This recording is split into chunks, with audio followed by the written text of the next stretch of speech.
Alright, let's get started. Hello everyone, this is the my tutorial on Launching SNES Easy.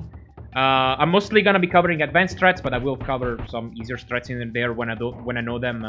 Problem is, I don't know most of the beginner strats, so I'm just not the best person to teach beginner strats. So I'm just gonna cover the advanced strats mostly, and then when I know some alternatives, I'll point them out. Difficulty is easy. This is the fastest difficulty. You don't have to switch the difficulty every time you reset a run. If you do a soft reset, it's gonna get saved automatically, as I'll show. There's no clips in Graveyard. Yeah, get saved. Alright then, I guess without further ado, run is like a linear run, so there's no like additional setup that you need to do. Start of Pridelands. Very beginning of this is like pretty simple. Just hold right and you get over these two enemies. Basic mechanic that you might want to know is that every time you jump in this game, you lose 1 frame. So jumping over these two enemies does cost 2 frames. The alternative is going up here, and you still have to make 2 jumps to do that. So those 2 paths are the same. Up to preference. I prefer jumping over the enemies. I found it a lot easier. This first section is the first tricky part. Make a save state. The fastest strat is to jump over this porcupine, and then you want to brush up against this wall. I do it with a short tap, and then right before landing, you turn around, jump left, and then wiggle. If you don't wiggle, you don't make the sledge. So, small tap, brush against the wall, jump left, and wiggle. This can be either frame perfect or a 2-frame window. If you do a bigger turnaround, like if you wait till the last second to hold left, it tends to be more of a 2-frame window, in my experience. So hold right till the very end, and then turn left and do and jump and go for the wiggle. An alternate strat would be to yeah, the save state is a bit bad for it, but you could bash it against this porcupine. Jump here, and then use the iframes to get through. Like that. I believe that loses about 10 frames over this this wiggle strat. Another strat could be this. I believe that's even slower. But yeah, this is the fastest strat. The wall brush. And then you get over here, and there's the really fun part of this level. I have a save state. What am I doing? The great thing about save state to SNES, not this save state, this one. The great thing about save state to SNES is that you can store all your save states permanently, so you don't have to play through the game and save state on the way. Anyway, you get over here, and there's a jump here. It is like a major skip in the level. You can... Normally you have to go the entire way around here, to the right and to the left, and then you get over here. But you can grab this rock here. Problem is, it's a pretty tight spot to do this in. I don't know the exact pixel window, but it's pretty small. It's like 2 or 3 pixels maybe. And then from here, you want to press B and left at about the same time. It's not that important because, well, if you press left first, you see that Simba does this turning animation. So if you press left just a little bit before jump, it doesn't matter. And if you press jump a little bit before left, it also doesn't seem to affect your trajectory. There seems to be a bit of a startup to Simba's jump. So you don't worry too much about pressing these at the exact same time. It's pretty lenient. The tight part is getting into the spot where this works in the first place, which is around here. I use like Simba's chest, I guess, as a visual cue. Right there. And you get up here. The full setup to do this fast is you get over here. You want to hesitate a bit, because if you jump immediately, you just bash into the bug, or, you know, for the ceiling here on the right. So you hesitate a bit, neutral jump, and the way bouncing on enemies in this game works is it checks for whether you're on the ascent or the descent of the jump. So you want to jump, and after the peak of your jump, you start holding left and you'll bounce on that bug. And then you want to immediately jump right, like this. If you have waited long enough here, you'll get a bounceless interaction with that chameleon. The way that works is... the chameleon, in certain parts of its animation, it allows you to land on it without giving you a bounce. And that ends up being faster. If you're very quick on this, it won't work. As I hopefully can get a chance to show. There we go, there we go. But if you just wait long enough, then it's pretty simple.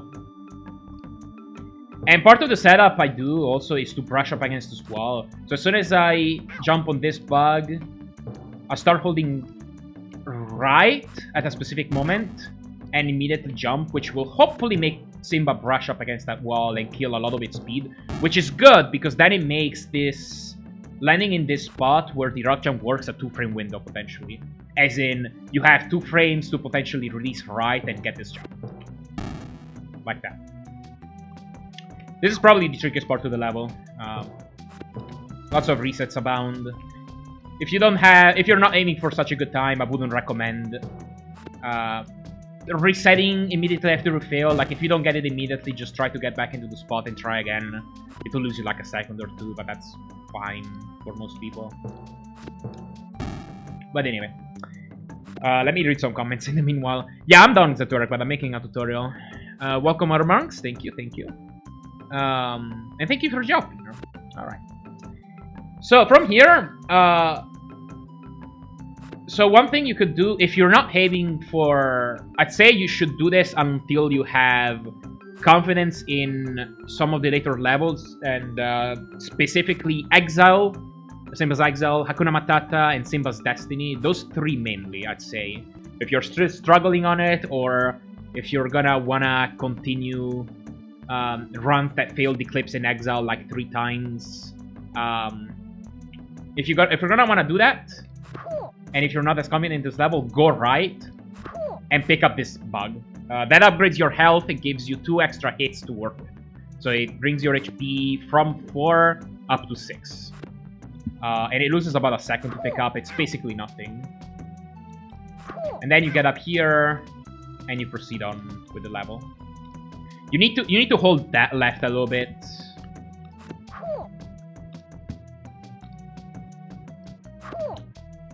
I mean, you could do this by just holding right, but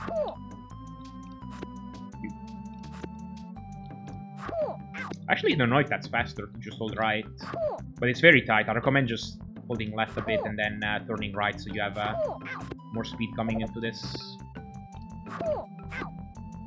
But the fast strat is to skip that bug, of course, and that will save you like a second. The way to do it is you hold left coming out of this rock, jump. You wanna do... There's 2 types of jump in this game, as it's probably pretty obvious. You have a neutral jump, which is this one, which you do by just holding B without holding a direction initially. But if you have a bit of speed on the ground and you're holding a direction before starting, then you get this jump,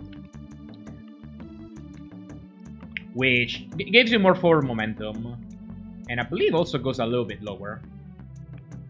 But it is a deal here. So hold left, press B so you bounce on the chameleon, then release buttons, and you wanna, from here, tap, start holding right and immediately after pressing B, and you'll land on this rock. So release right and B. If you don't release anything, you won't make it. So you need to stand here, release buttons, and then hold right and B. You'll land there. Then you want to gain a little bit of speed. Same as running, it works as... you can't accelerate past... Or like, if you don't already have full running speed in midair, you can't accelerate past a certain point in midair. Like, this is Simba's cap in midair. Unless you already have a bunch of speed.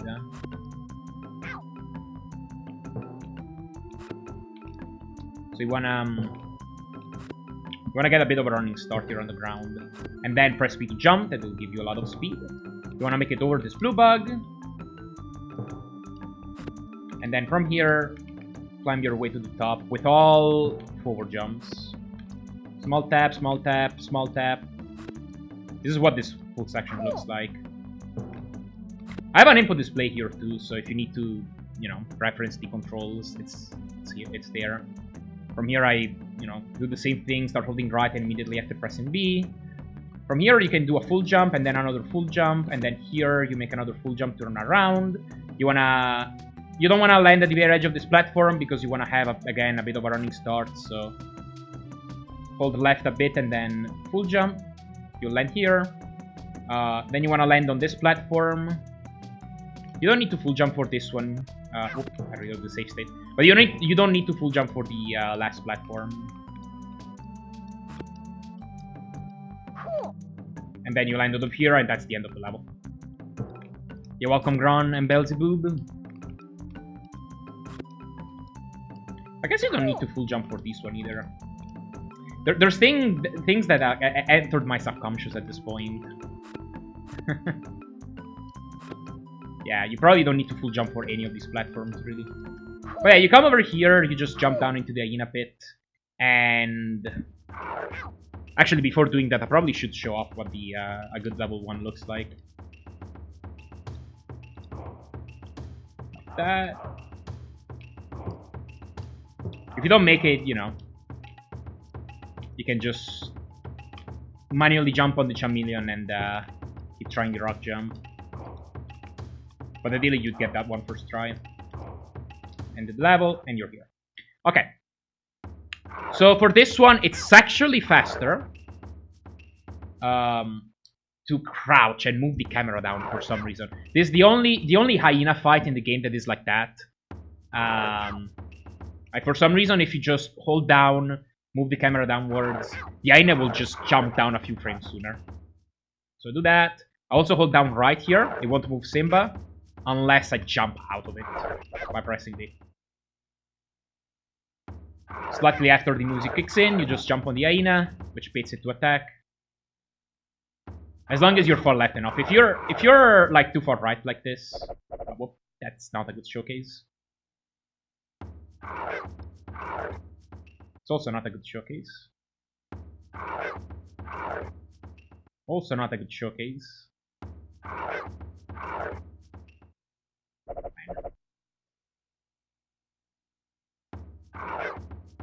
Yeah, there we go. It'll just miss ya. So be sure to be further left so it can actually see you. But it's pretty simple. You just jump on it, it will bait it to attack. And then after its second attack, you exhaust it, and that's the end of the level. You wanna grab that ledge. So this is how... That's a cutscene skip, basically. Let me make a save state. So... Like, this is what's supposed to happen. At the end of the level, there's this cutscene. You can skip it. Like, I'm pressing buttons and you can see it's not even popping up on the controller display. And that's because, like, the game just straight up refuses to take your inputs during that cutscene. It turns out that basically there's a memory address that is shared between a bunch of things, including the trigger to end the cutscene and Simba's current falling speed, as well as Simba's lookup timer. More on that later. But what you can do basically is you can jump like this, and right before you start to fall, you can grab the ledge. So that means that you want to grab it from like more like from below, like this. You want to grab this ledge before Simba will start falling down, and if you do that, that sets Simba's vertical falling speed at just the exact amount to skip that cutscene automatically. If you grab it from above, it won't work because Simba's falling speed will just be incorrect. Everything the light touches is our kingdom. You're welcome, nobody. It's a pretty long cutscene too. It's a pretty simple skip, so I would absolutely like do it. But yeah, just grab it from below. You can do it with a forward jump. You can do it with a neutral jump. Doesn't matter. And another way you could do it, this is completely useless, but I feel like it's a good thing to shout out because it's funny. You can just tap up for 1 frame. That didn't do it. Yeah, I think that might do it. There we go. Because that memory address, as I said, is also shared by the timer that handles when Simba should look up. Like this. And so if you just tap up for 1 frame, that'll set that memory address to just the perfect amount to skip the cutscene. So that's, I mean, that's a swag way you could do this cutscene skip, but it's not recommended. Just grab the ledge, it's free. Yeah, good morning, Bronco. Time for distraction, time to learn. Awesome. Alright, so that was level 1. I think that about covers it. And, level 2. So, this level is the longest level in the run, but it's also basically one of the most straightforward levels in the run, because most of it is just waiting around and doing nothing.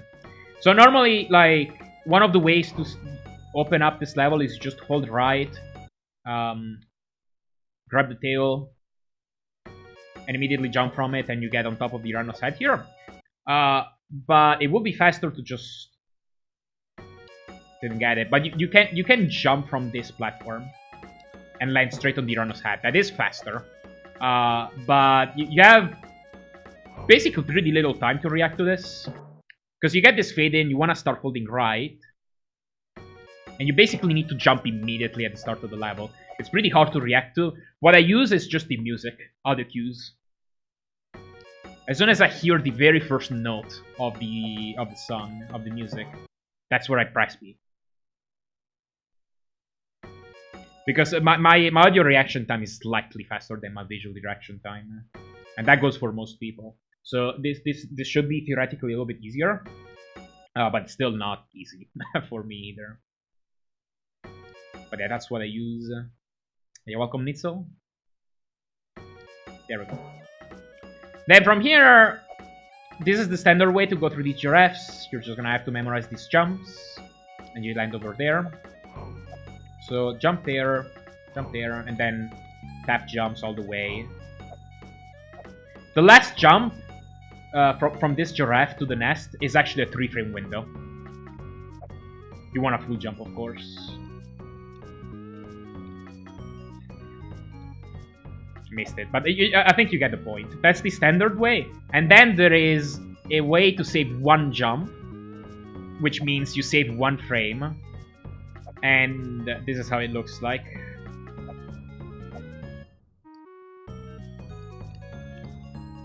Almost. There we go. So that saves a jump, and it saves one frame. At the cost of having to go for two 2-frame windows. So this jump from this giraffe, this one, that's a 2-frame window. This one is a 2-frame window. Too early, obviously, you don't jump. Too late, you just fall into the water. And this, that jump is a 2-frame window as well. From this giraffe. I don't recommend doing this because it only saves one frame and it makes you go for two 2-frame windows, but if you want to, be my guest. It's not that hard, but it's gonna mean you're gonna lose some runs to it. This is what I do personally, just the standard strat. And then from here, forward jump on these nests. You wanna roar these 2 monkeys and then hold right and fall into the rhino. Pretty simple. Don't think there's anything more to explain. You want to hold right on all these giraffe heads, because it actually does make Simba go to the right onto the ostrich more quickly.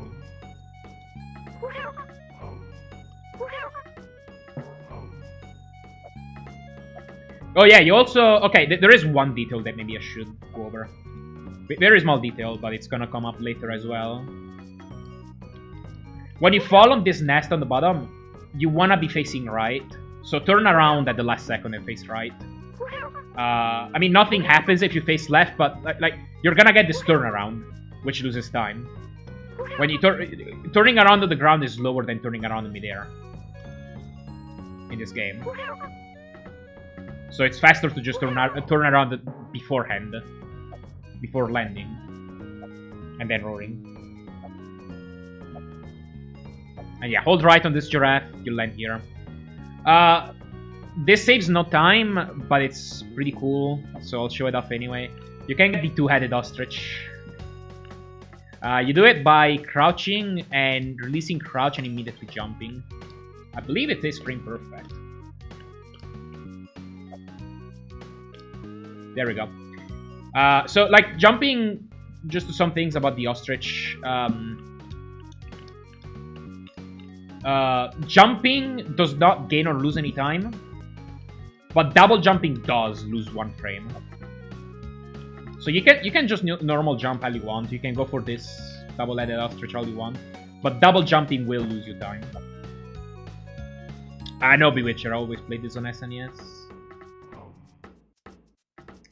but yeah, pretty standard otherwise here. I should probably chew this up. You just memorize these sections. That there's not that much to it. The standard strat is just double jump, but it is technically possible to clear this obstacle without double jumping, like that.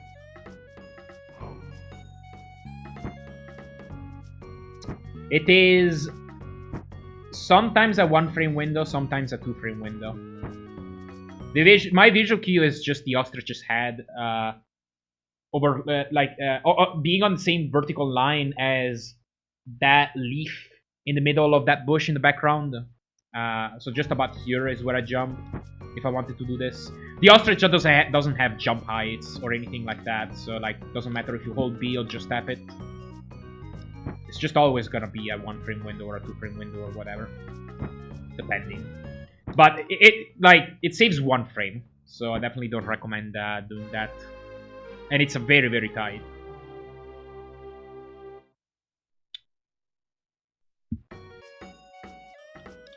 So that's just how I clear it. Crouch, and you're here at the end of this first ostrich ride. And here's a thing. This is the first frame perfect input of the run. You have just 1 frame as you get launched from these ostriches to jump from these giraffe heads.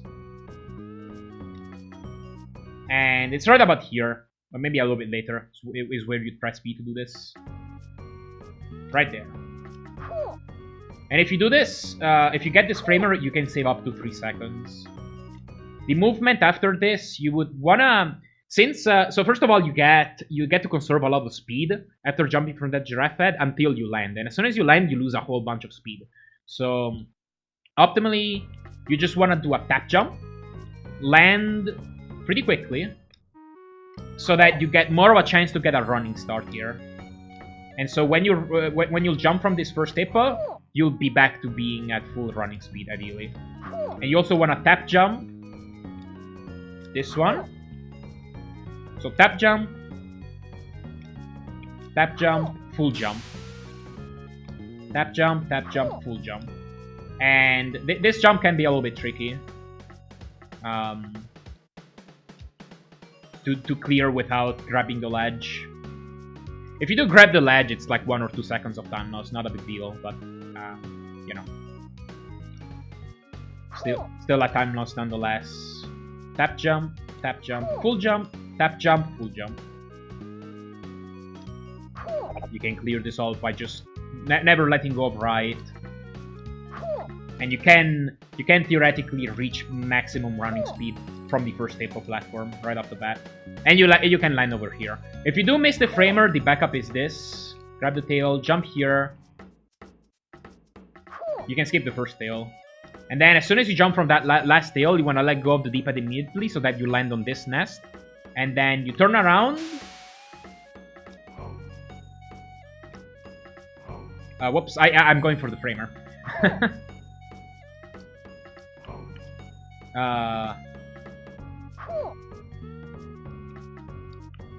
And then neutral jump on top of this hippo. And so you grab its head, then and then you can clear the ending section there. Whoops.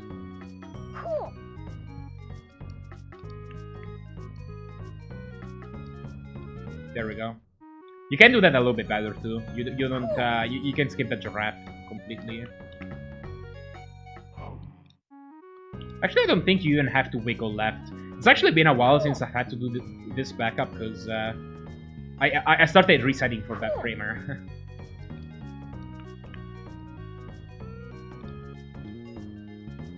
Maybe you do wanna do the wiggle, like just hold left a little bit here. Like that. Yeah, that might be optimal. But regardless, those are the two ways to clear the section, and you'll land on this ostrich. Oh yeah, cool little thing. This has nothing to do with, like, the speedrun, but it's cool nonetheless. The same way you have 1 frame to jump from the giraffes after being launched on an ostrich, you also have 1 frame to jump from this giraffe.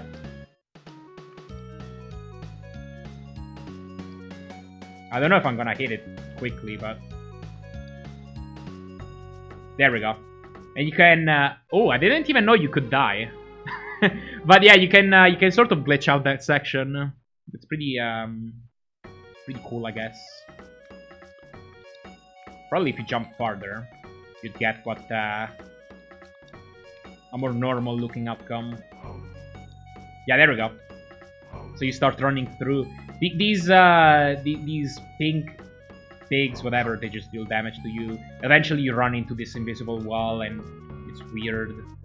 You can scroll the camera by continuously wiggling left and right. I mean, it's just an interesting glitch, really. There's nothing useful to our knowledge that you can do off of this state.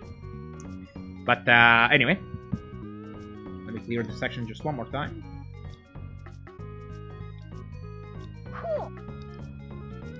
And we're here. This section removes the arrows, so you're just gonna have to either memorize or react to these.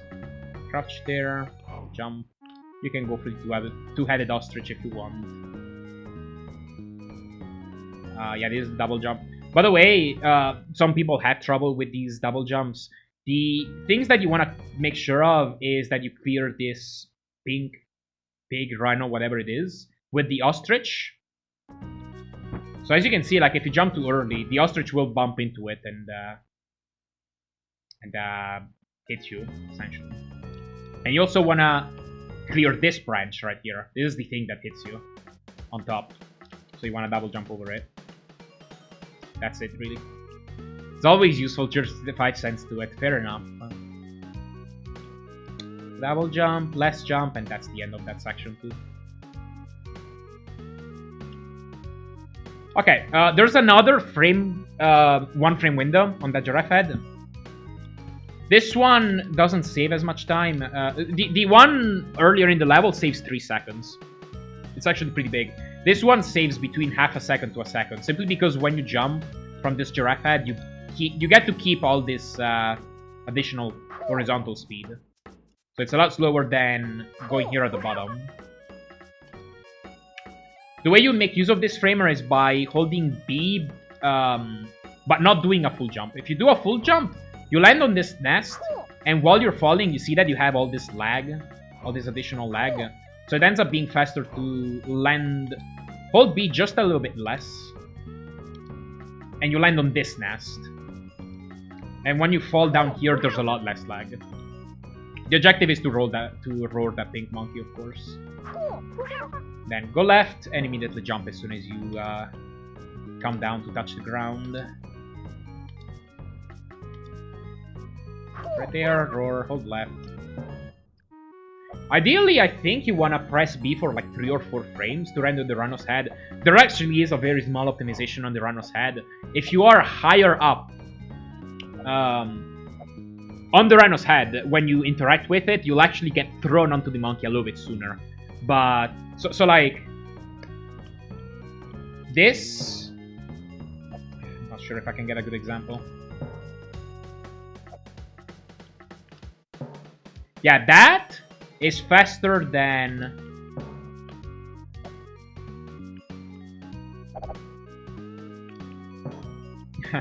almost. That. Like, that small difference in vertical position will actually save you 1 or 2 frames. So, like, 1 frame tapping on these rhino pads is actually slower than holding B for like 3 or 4 frames. But obviously you don't want to jump on their head like this, because then you're gonna have all that time that you have to take falling down onto their heads to get thrown. You want to just basically jump at them sideways, but you want to jump towards their top part rather than the bottom part. It's just a very small optimization. Anyway, as soon as you get here, so I actually recommend turning around before. Yeah, because then you can get that. I'm not showing this off very well. But basically, what you want to do is hold left as you're getting thrown here, and then as soon after you get turned around, you release left and roar. And by the way, in this game, you can't roar while holding a direction. It just gets eaten. So you can't hold left and on a dime just be able to roar. It doesn't work. You actually have to stop and roar. So you have to release left and roar when you want to roar. But you want to turn around first and then go. Reason being, if you're optimal with this roar, if you don't turn around, if you just want to roar immediately, you will miss this monkey. So it's actually worth taking a bit of time to turn around during that moment. And then roaring.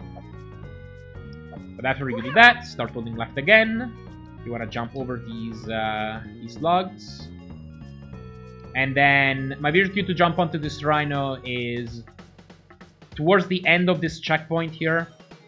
I full jump to get on top of the rhino. And you get to wait around a bit too. Trial and error casually, yeah. Like, I mean, for a speedrun, you obviously know the solution to these puzzles, really. Alright, you get over here, and you want to get firstly here. You want to change this monkey. And then land back here and change this monkey too. And that's gonna be the end of the level. Optimal way is to do a small forward jump, so you actually time this. You can hold right if you want coming out of this, but it's gonna make the jump pretty tight. So I'll just let myself land, and then a bit after I hold left and then B right after to get on top of this. So I manually time this jump like this instead of holding right and then having to time my B press. I believe you want to hold B for at least 3 frames to get on top of the nest. And obviously when you're jumping on a vertical platform, the shorter you cut your jump, the more optimal it is. Like, this is better than doing this. Because if you do a full jump, then you're gonna have to wait a whole bunch of time for Simba to fall down onto the nest. While if you do a small jump, you're already basically on the platform. So like this. Then you hold left, roar this monkey, jump on the rhino, and that's gonna be the end of the level. To land on this nest, I actually use a visual cue right there. I use... I don't have a pointer, but there's this red bush. Let's see if I can pause what Simba is on it. I believe it's... yeah, that one. So you see that red bush that Simba's overlapping? When Simba is vertically aligned with that bush, I let go of left. Right there, I'm aligned. I let go of left. I should have been a little... I should have gone a little bit further, actually. But yeah, right there, and you're gonna land on that on that nest. Right there, you gotta go left. Roar, jump, and you're good.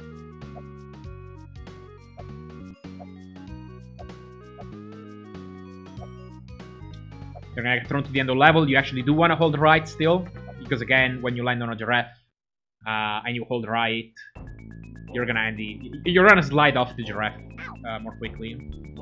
Alright, so that's the first 2 levels. Level 3 has a bunch of small stuff to it, so this one might take a while to go over. But anyway, for this hyena kill, the optimal strat is this one. And you're good. Because obviously you need to clear those hyenas to proceed. So the strat is, I hold left. This is purely just a timing thing. I hold left, and as soon as Simba gets about over here, so like if you notice, there's this sort of trunk, whatever it is, bone, coming out of the ground a little bit. So as soon as like Simba's chest is right about over here, starting to overlap with it, that's where I switch to right. So right there, that's a pretty optimal turnaround. And then you have a 4-frame window to jump over the first hyena. Where exactly the frame window is depends on how optimal your turnaround is. And this is a very fun thing that can happen on console. It's called it's an APU desync, which messes with the save states. Give me one moment.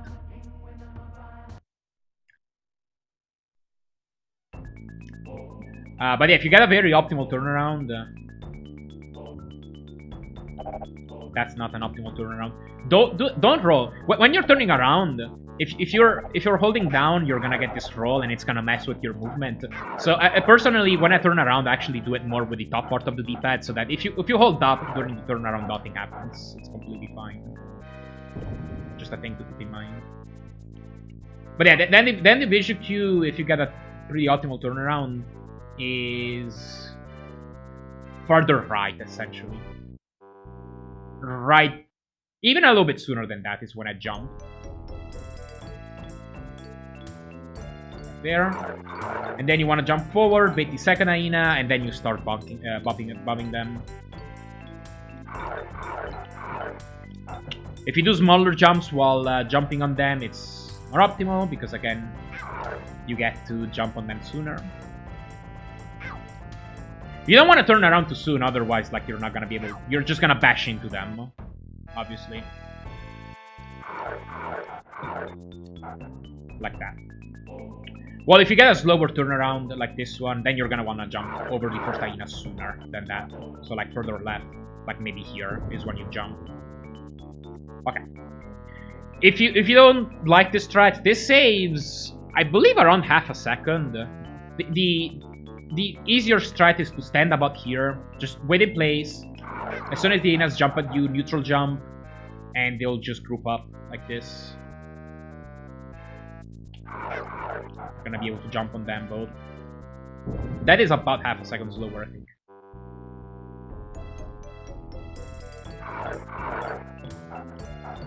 Like so.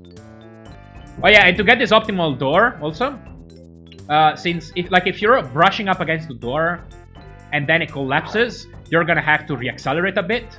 While if you run into this and the door collapses right before you touch it, then you get to keep full running speed, which saves a few frames.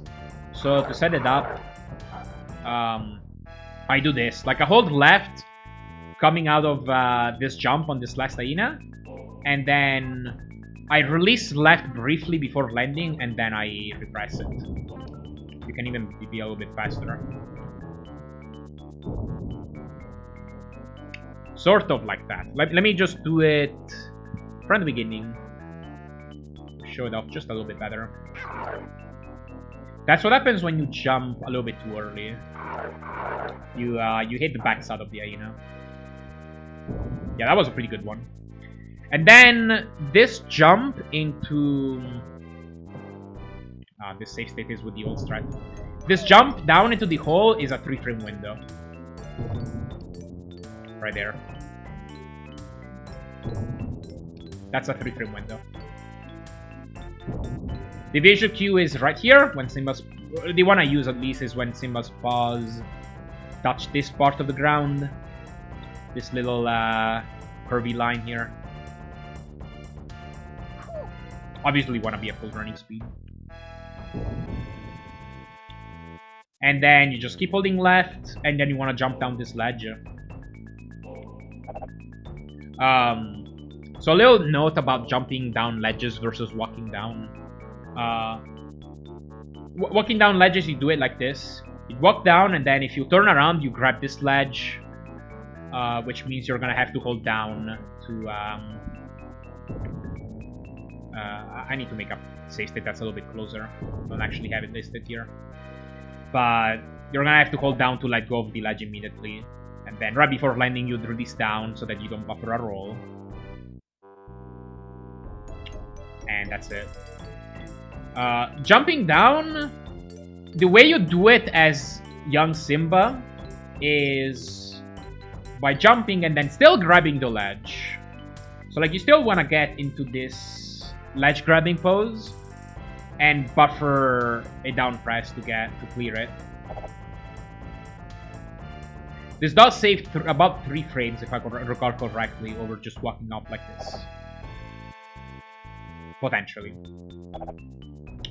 As adult Simba, it's gonna be a little bit different. But as young Simba, that's the fastest way. Alright, this section is pretty straightforward. Just jump over the hyena, grab that part of the swing. And my SNES save states are still acting up. So, this particular music track, for some reason is prone to desyncing the APU for some reason.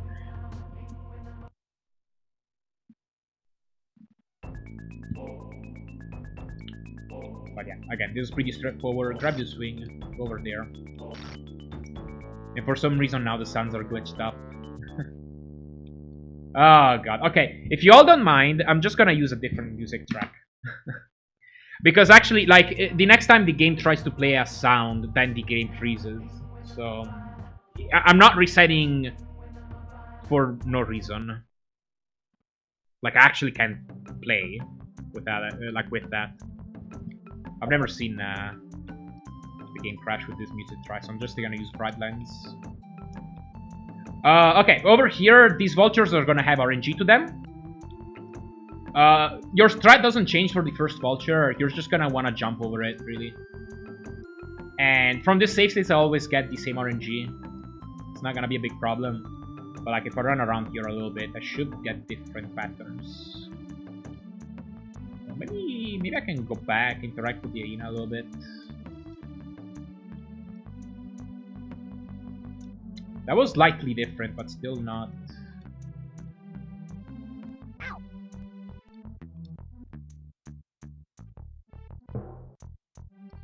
Man, this music is getting awkward.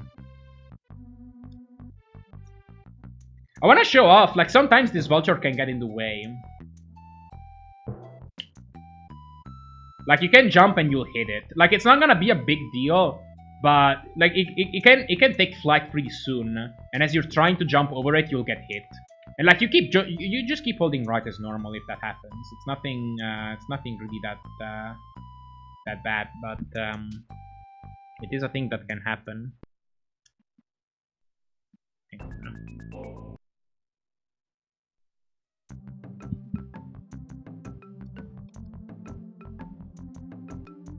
me see here.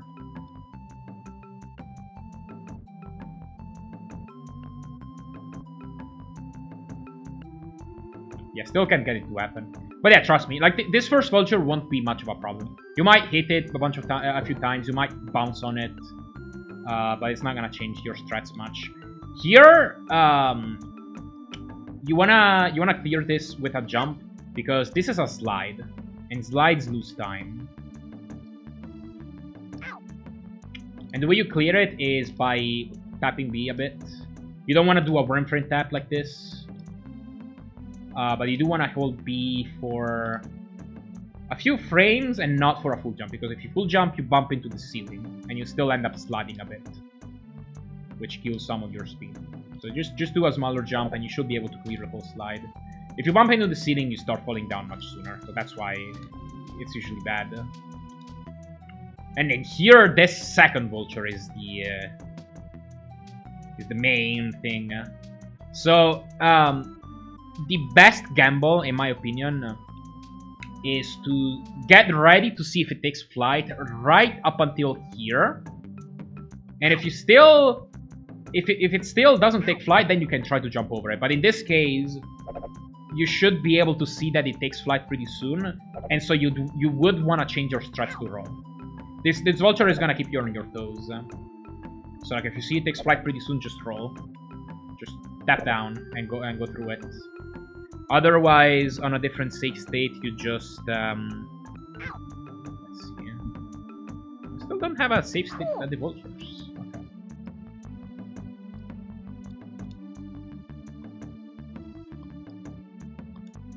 Okay, let's see now. Yeah, so you are able to jump over it if it doesn't take flight early enough. You might still have a bad reaction and hit the vulture. But it's not that big of a deal if it does happen. So this is actually going to be pretty good to show off, because there are some cases where it takes flight right after you get past it. And usually what's going to mean is that during this rock climb, the vulture is going to be here. And if you try to ignore it, it will hit you. And it'll mess everything up. So you'll want to... First of all, like... neutral jump to skip that first rock on the left, obviously.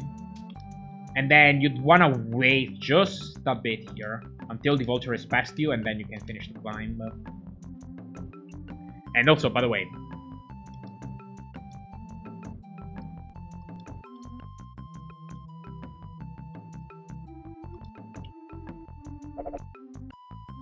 you can just clip through these. The intended way to go through these obstacles is to roll through them and destroy them, but they're pretty simple to just jump over with a small jump. Like that. Once you're up on the... Oh! I messed it up. But once you're up on that rock, hold right, and if you didn't mess up anything on the climb, so like... if you have to wait on this rock, it won't matter, because the vulture on the top is still not loaded.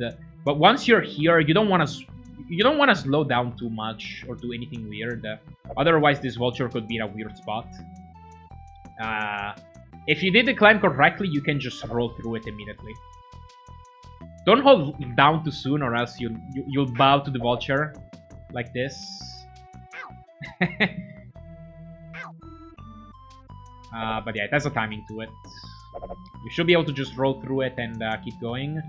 If you did slow down a few times, this roll won't really work. Let me see if I can get a better showcase of this. Like here. Say you try to jump too soon. And now you have to... Like, you took a slowdown, essentially. And you get over here, and the vulture is over to the right. It could still... Like, the roll could still work, but the safest thing would be to just bash into it like this. Damage boost. And then go through it.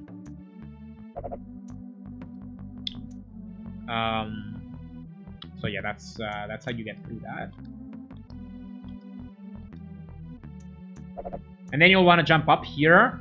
Don't fall down here or you'll be really sad to have to do this section. You want to jump over here and there's a shortcut. If you just roll into that wall, there's an opening. Don't jump too soon or else... Like, if you jump too soon from this ledge, you won't have full speed.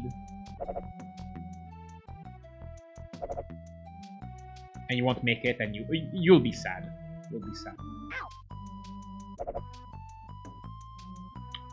And yeah, come up, roll there. You'll come out of here, and you don't want to touch anything on the controller at this point.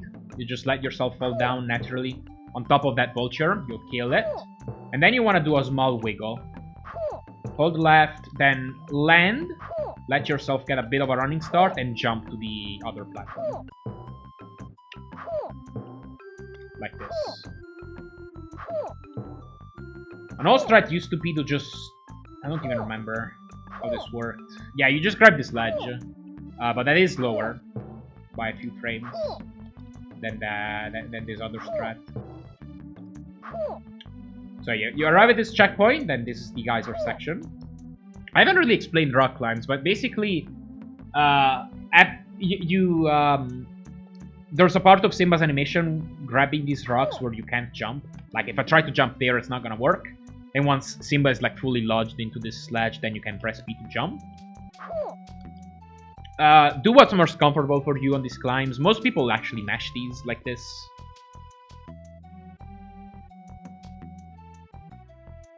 And you can get an okay climb like this. Oh yeah, also on these rocks, you don't have to hold any directions. You can just hold B or press B to climb them. While on the earlier rock climbs, for some rocks, you do have to hold right coming out of a rock on the left like this to actually be able to grab it. So do keep that in mind. But for this section, you can just focus on the B presses. And yeah, obviously you can skip this rock here on the right too, by just doing a forward jump and turning around immediately like this. Personally, I time these. I found it easier to get good climbs like this by timing them. And obviously, if you do miss one rock jump, it's okay. Just press B again. And these geysers are pretty slow to catch up with you, so it's not that big of a deal.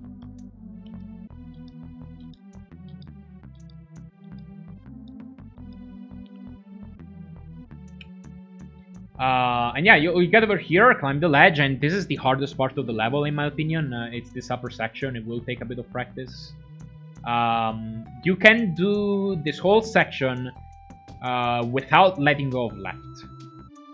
And let's see if I can get a good example of this. It's pretty tricky.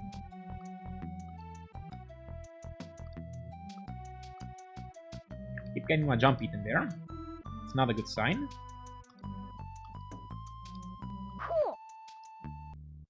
There we go, you roll there. And that's a bit tricky, but you can also clear that vulture without letting go of left, and you can get to the end of the level right there. So, let me reset the music, because it's glitching up again. Very fun to do it this way, absolutely. It's a very satisfying section to nail. I agree. But okay, here's the tricks about this section. Like, this platform collapses pretty quickly, but don't worry about it. As long as you hold left, it's not gonna be a problem. And then the key thing is that part of this platform is a slide. Right there. So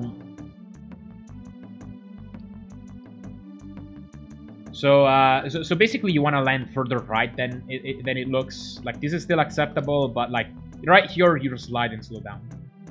So when you come over here, you need to tap jump to land to the right of this vulture. Then I think this is the hardest jump in the whole section, is jumping over this vulture.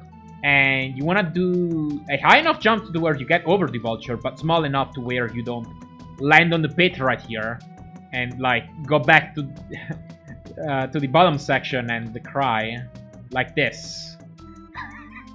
If that happens, actually, I hope you got the checkpoint, because the fastest thing to do if you got the checkpoint is literally to kill yourself as quickly as possible. You would actually do it by coming here to the right and falling into this pit here. That will be fastest, and then you get to the geyser climb again. Namor casually, what's up, Exumer? Yeah, it is. And yeah, that upper section has quite a nice flow. Indeed. Okay, where was I?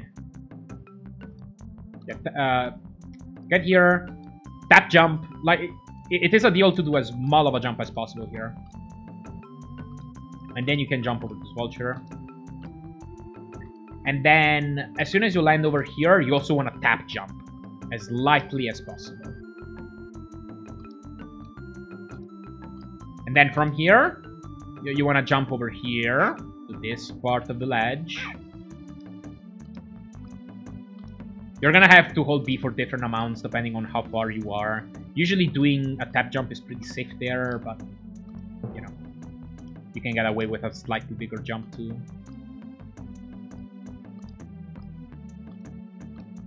Like that. Then get over here, and then you'll want to jump over these hyenas.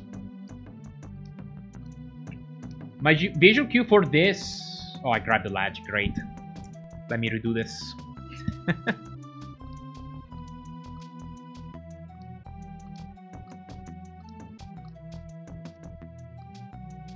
I should save state.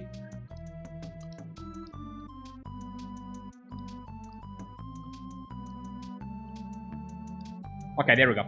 Is when Simba is right about here. I use the platforming relation. And then I full jump over this first hyena. And then jump over the second one as well. As soon as you land. The key to jumping over the second hyena is to literally just jump as soon as you land. If you have a very quick re-jump, it's pretty easy. But if you're a bit slow on this, then you'll bash into it. And then this is a big slide in this level. This loses a lot of time if you have to ride it. And optimally, you would jump as late as possible, because even something like this will still ride this slide a bit at the end. And it's actually a bit of a tight frame window to be able to skip the entire slide. Yeah, I still roll through it a bit. Let me reload this music because it's getting awkward again. This level messes with it a lot. For real. Uh-oh.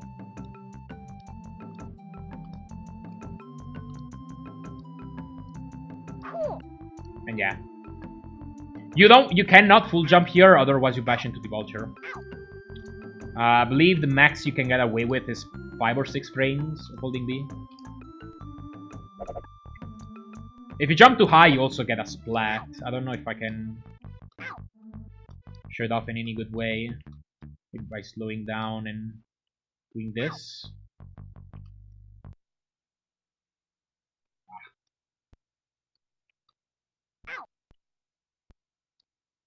Yeah, like that. You get a splat. That happens when you jump from too high a horizontal distance in this game. And as soon as you land here, you want to buffer down a down press on landing so that you get a roll and you get through that vulture as well. If you do ride this slide, you can actually still roll through this barely. If you happen to miss the jump. You want to get a pretty late roll like that. Okay. And it does cause a lot more lag as well. Wait, this is the standard strat, and then you get over here, and you'll see that there's a bit of a section in this platform that brings Simba down a bit. Like this. You want to jump from right here. Right before this thingy. This bouncy thingy. The Zammok. Right there. And this vulture, if you did everything right, it won't have a hitbox yet. So you can just jump through it, really. And word of caution, be careful about this platform, because there literally is one frame here that eats your jump. Like, it's not the edge of the platform. It's just a specific spot in this, towards the end of the platform, and not quite the end of it, where it eats your jump. To where if you pressed B just a frame later, you actually would have been able to clear the jump. But there's just one frame on that, towards the tip of that platform that just eats your jump. It doesn't let you. So definitely be careful about that. I jumped pretty early to avoid it. Right here. So right here is where I jump. You can clear this jump, just jump, no problem, really. If you jump this early. And you shouldn't be at risk from hitting that framer. The one frame trick to throw your run was appreciated, for real. Speaking of one frame tricks, there's another one right here. The normal strat is to bounce on this vulture. And if you keep holding right, like you'll kill some of your speed. Like you'll have to perform this jump with a low speed, and so you wanna release left just a bit to where you can get a bit of a running start again. But there's a thing in this game where if you land just on the side of hitboxes, you can skip the bounce animation. Right there. And that saves half a second. This is a one frame window. You wanna do a full jump right about here, is when I do it. So like right after Simba is like past the bug, or right on it, basically. If you're too early, you just bash into the vulture like this and you keep going. And you'll be 1 HP down for the hyena fight. If you're too late, you'll just bounce on the vulture and nothing happens. You just react to it, release left briefly, and go through. But you can try to hit this framer if you want. Saves half a second. All right, and there's the final part of the level. You get these this hyena fight. Fastest way is to bait them to attack, and I do it by letting go of left a bit. You stand over here and then bash into them as soon as they appear on screen like this. Like right here is when I start holding left. Stop there, hold left, and then keep holding left and tap B in such a manner that you get a forward jump. You want to try to get all into them so that you can bait them to do an extra bite. And by the way, these are two hyenas stacked up on top of each other. If you keep them like this,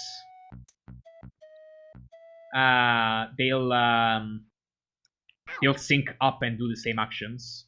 But these are literally two hyenas, because if you let them loose for a bit, let them do things, you see that they should split up eventually. Eventually.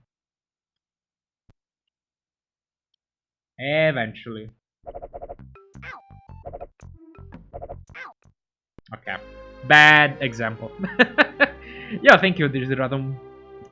How's any world record next? Yeah, probably.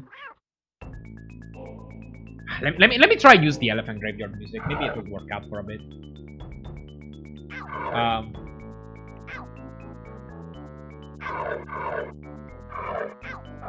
I think they did desync earlier, but yeah, trust me. Like, if you keep them together, they'll stay on top of each other. There is a rare glitch where sometimes one of these hyenas will freeze, and it's gonna be very hard to do on purpose. I think RNG might have to do with it. But if that happens, jump into them, and then what's gonna happen is the hyena that desyncs is gonna be further right than the one that doesn't. So you wanna try to hit these hyenas towards their back. Like this. And if you're precise enough, you can hit the one that didn't desync and kill it for good. And then you can try to kill the one that stayed alive by doing a neutral jump, and the other hyena will be here on the right.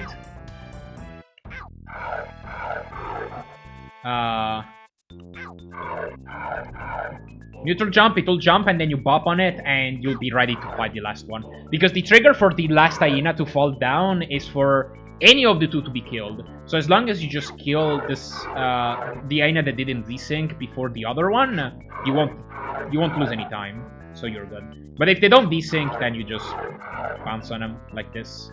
And then you want to get ready to fight the last hyena. I like to look up for this one. It doesn't gain or lose any time, but it allows you to buffer left while doing so, without moving. So that as soon as you take a knockback, you'll start moving left. And I just think it looks funny when Simba is looking up like this. And then you want to perform the same strat. You just jump through it. Hold up, hold left. Take knockback, jump through it, bounce on it, and that's it. If you don't like the looking up strat for some reason, you can just time it as soon as you take knockback. Same thing. And then the door jump at the end of the level. I just stand basically just where I am after bouncing on the hyena right here. And then when the hyena is in this frame of its animation, just about, I hold left and jump to the pillar. Very small potential optimization would be to perform the jump before the pillar collapses rather than after, because that means that you can get away with starting to run one frame earlier, because the frame you jump, the frame you lose while jumping, you lose it on startup, not on landing. So you can basically lose the one frame before jumping through the pillar, and then if you get lucky, that one frame will slow you down just by the right amount of frames to where you clear the pillar with full running speed. It's a very, like, this time save is probably almost never gonna happen, but you can potentially save one frame by that jumping before the pillar rather than after. And you do want to jump because, again, this is a slide and slides are slow. That's the level. It's been the Lion King for hours, I'm glad to hear.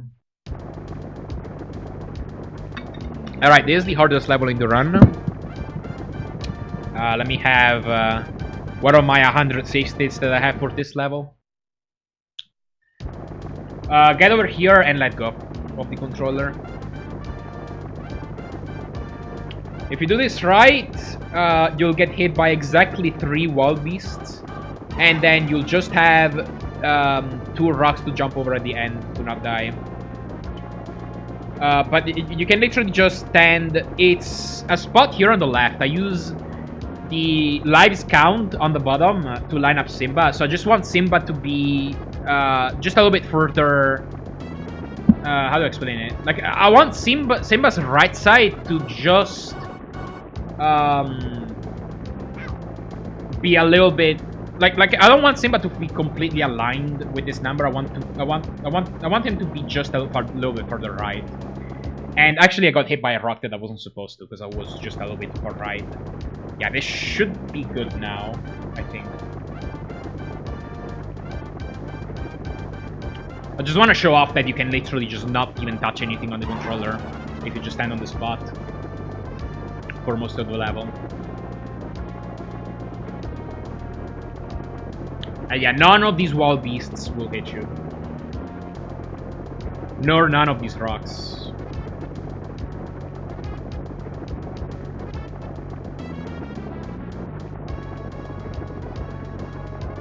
But I should say that I don't actually do the level this way. If you want to be safe, by the way, you can just jump over those rocks. That's fine. You'll get hit by this wall beast. That's supposed to happen.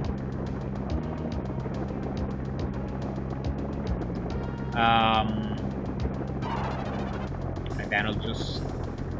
Again, nothing else should hit you if you're in the right spot. Yeah, I've been told that.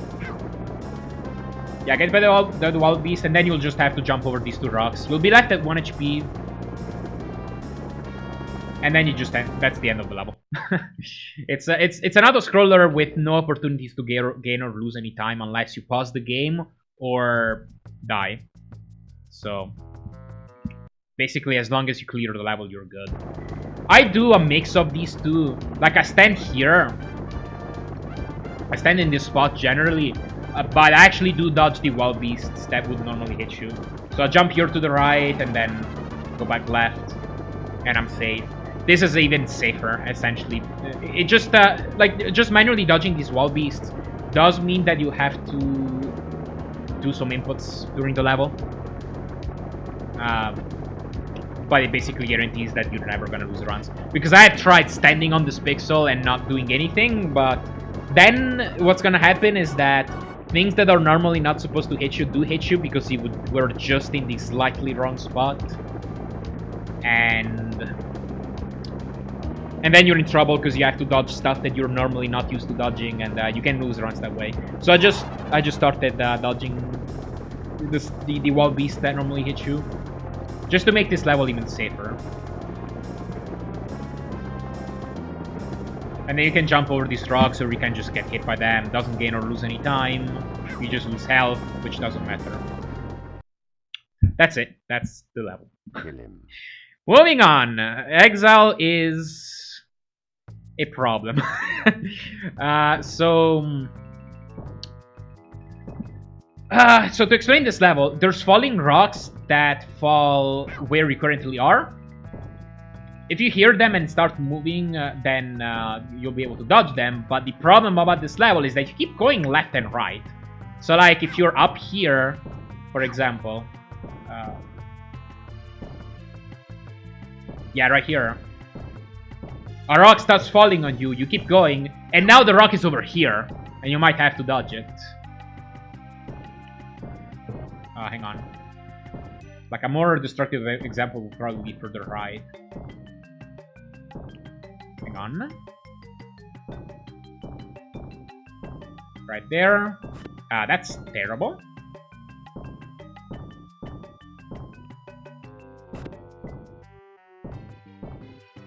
Even further, probably.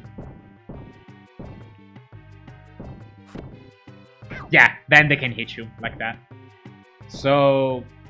I actually don't know what these rocks depend on. If they depend on RNG or global timer or a mix of the two.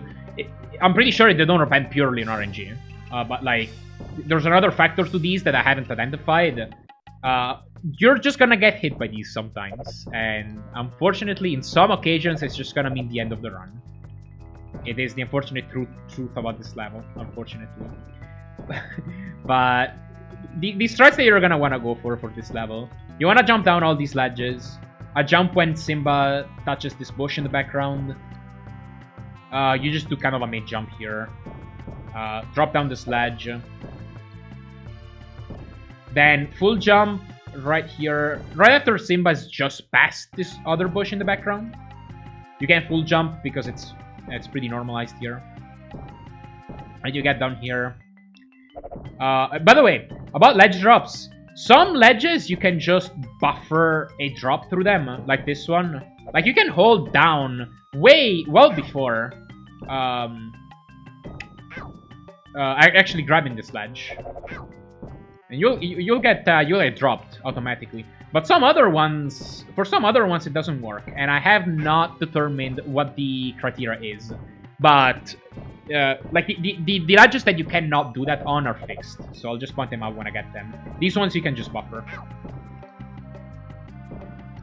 Right here, go through this level, jump over this chameleon, grab the rock, go to the left. These bugs, sometimes this last one will get in the way and you'll have to bounce on it. It loses 20 frames or half a second. Not a big deal. But sometimes they'll let you through without bouncing. Just something to note. Then you get over here. This is one of the ledges. Okay, no, never mind. You can drop through it. You can drop through it. Okay. Yeah, it's later, I guess. You can just buffer this one. Go down. This is the first boulder chase section. That boulder is insta-kill. And it's a problem for two reasons. One, you can get potentially a very unlucky rock fall. Like, right around here.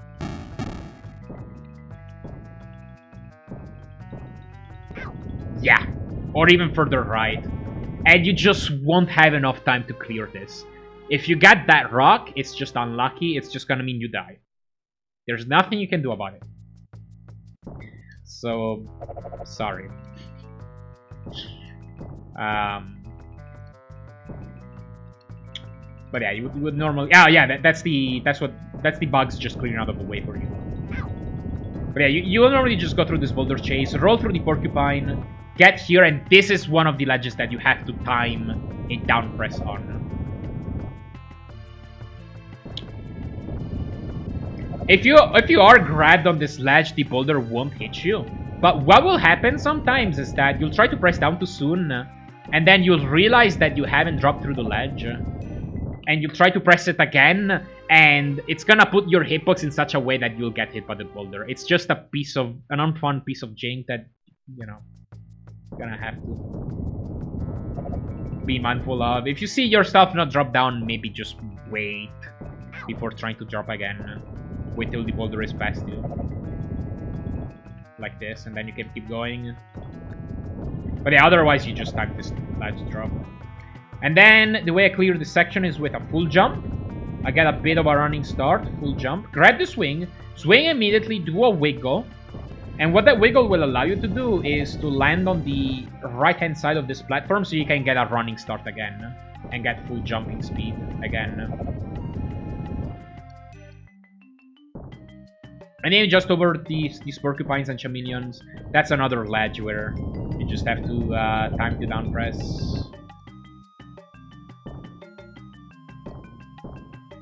Like that. Lucky they don't even fall in the ring house and other high things. Yeah.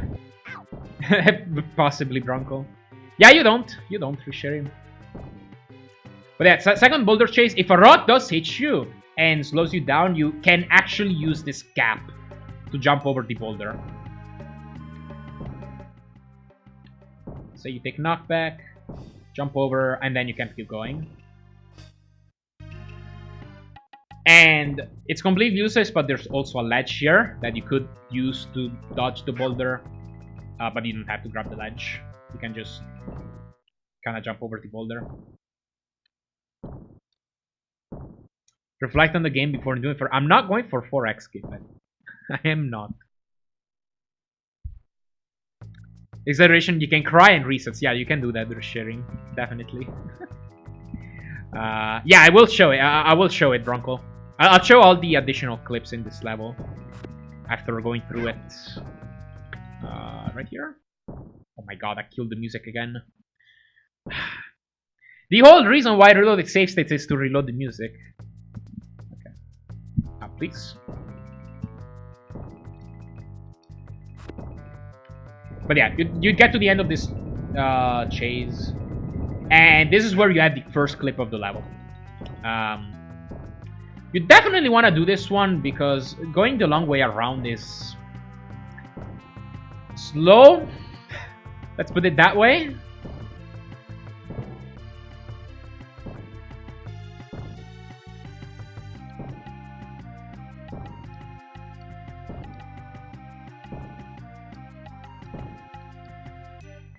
And that puts you where the clip puts you.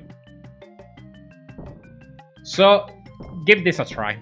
Like, it's not that hard. The way you do this is button pressure dependent. So, you want to press B for exactly 4 frames with an asterisk.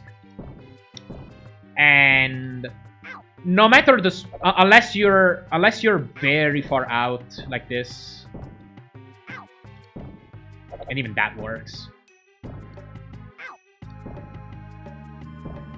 If you have speed. Or you're right up against the wall and you get a neutral jump. Like this. It'll work from any spot. So you wanna hold the life on these brambles, get hit, get a tiny bit of a running start, and then hold B for exactly 4 frames. And if you don't get it, just retry.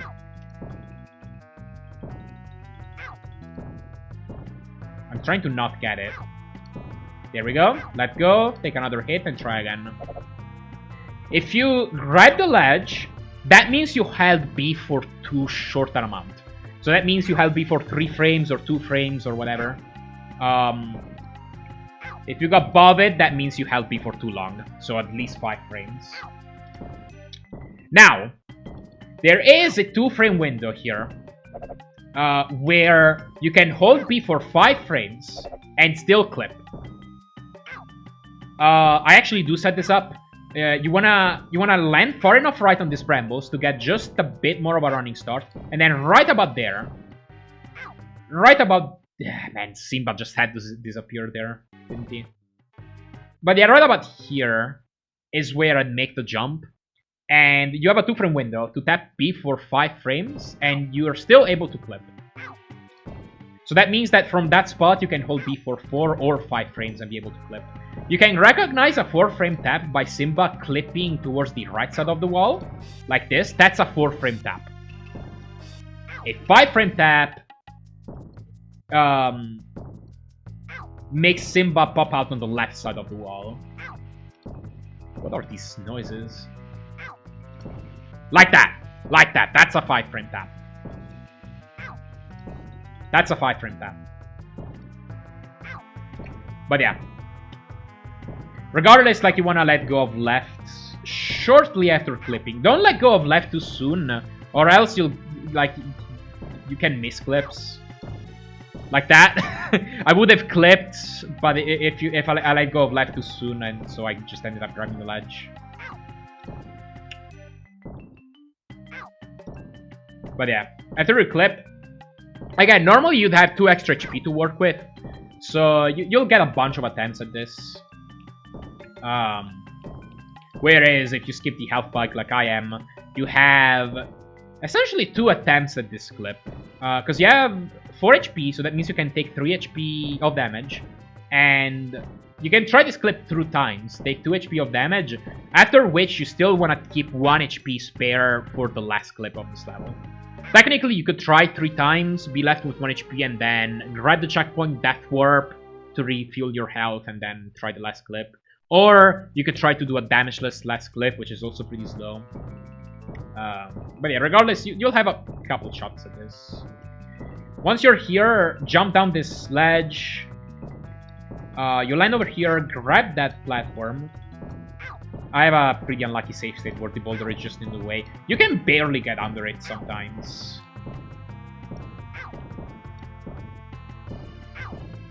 I don't know if it's possible off the save state. I mean, if you see it, just wait and go. That's a thing you could do. First clip is highly debatable. True! I'll get on it later. Because our record of 0.5 shouldn't be so loud on that. Oh. One day. You think Ruggiel Nikitritos? Alright, let me load my save state I have here. Yeah, this will allow me to get under the boulder. Almost.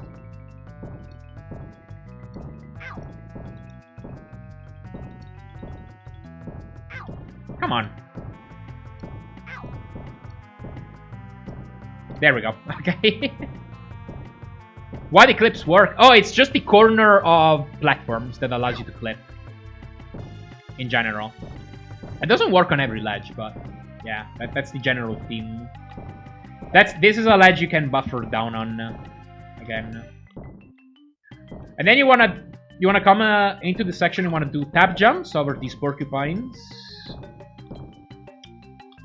And then this is where you can do the last clip of the level. The earlier clip is called Exile 1. This one is called Exile 2. Or 2.1 or any variation of that. It's not necessary to get iframes, but basically you need a way to go through these porcupines. So the easiest way to do it is with iframes. The fastest way is to jump into this one, like this. On its right side, and then start holding right during the knockback and go for it. The clip is right here. That one. And this clip is frame perfect. This is the hardest clip out of the sensible ones to go for. And you have two setups for this. The fastest way is to right about here, right when Simba's toes are like just further right of the smaller bush on the left is when I press B to jump, and you want to go for it with a 1-frame tap. So you want to tap B for just 1 frame. Reason being is because you don't need to tap jump for exactly 1 frame. You just need to tap it for a short amount. But a 1-frame tap is what normalizes this trick a lot more. Like a 2-frame tap, first of all, it's harder to do more consistently than like a 1-frame tap. And second of all, I believe the exact pixels where a 2-frame tap works are a lot more out there. Like, they're not as streamlined, they're not as linear, they're not against each other, I think. So the 1-frame tap is the most consistent way to do a short tap. And that'll allow you to clear this clip cleanly. Like, it'll allow you to just board the platform like this. And you can keep going to the end of the level. You have another method here. You could try a full jump, and I don't know the visual cue. Or at least I don't remember it. For the right. I think it might be right there. For the right, still.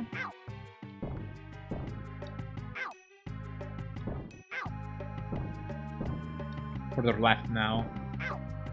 Yeah, apologies. I don't know what the frame for this one is. A little bit for the right.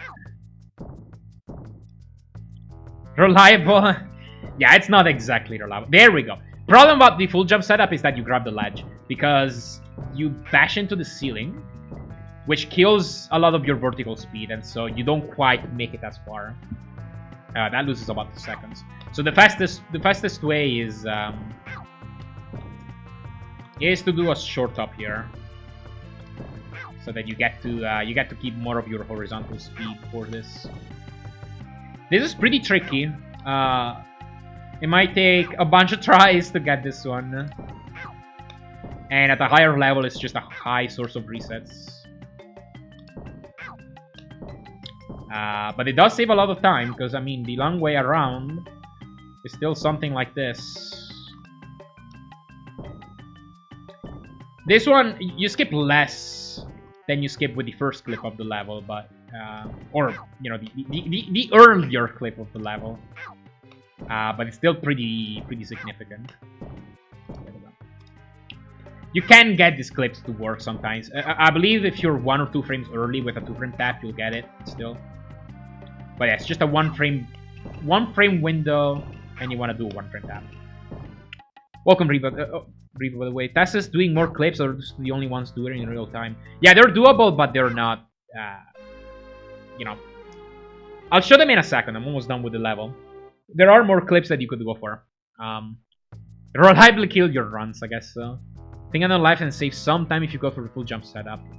Oh, yeah, you're right there, Sheriff. I almost forgot. If you're doing the full jump setup, the fastest thing is actually to...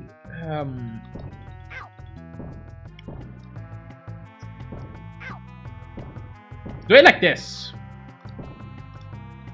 To grab this wing on the left and then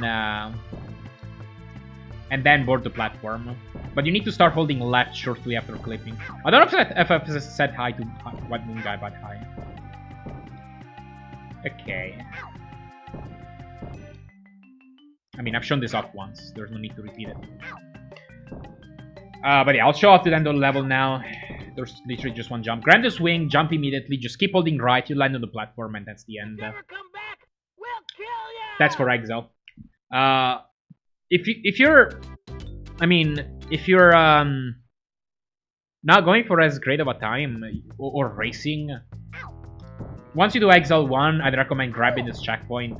And then if you have to spend too many attempts doing this clip, like you don't get it, you get hit by a bunch of times. Now you're at 1 HP. I'd still recommend attempting damageless, but it's not always gonna work out because like there's falling rocks from the sky that could hit you. I literally don't know why I died there. So you know, there's a bunch of things that could happen with that trick. So you can take the checkpoint, take that corp, and you'll get to retry Exile 2 again. Oh yeah, also if you're going for a 1-frame tap, sometimes you could literally press the B button so quick that the SNES doesn't even register it. My input display doesn't even register some presses, even though I'm visually jumping. It's just a limitation of the input display, I suppose. But yeah, I guess that's it for the standard route. Now, it wouldn't be complete unless I showed off some additional clips that you can do in this level. But I honestly can't recommend doing any of these. Yeah, polling rate probably. It probably just polls inputs every 60th of a second. So if your press is faster than a 60th of a second, it means you have a chance of getting it eaten. At least I think that's how it works. Alright, first clip. First of all, there's one here at the start. But it doesn't really save much time, and I don't know the setup for this one. Sorry.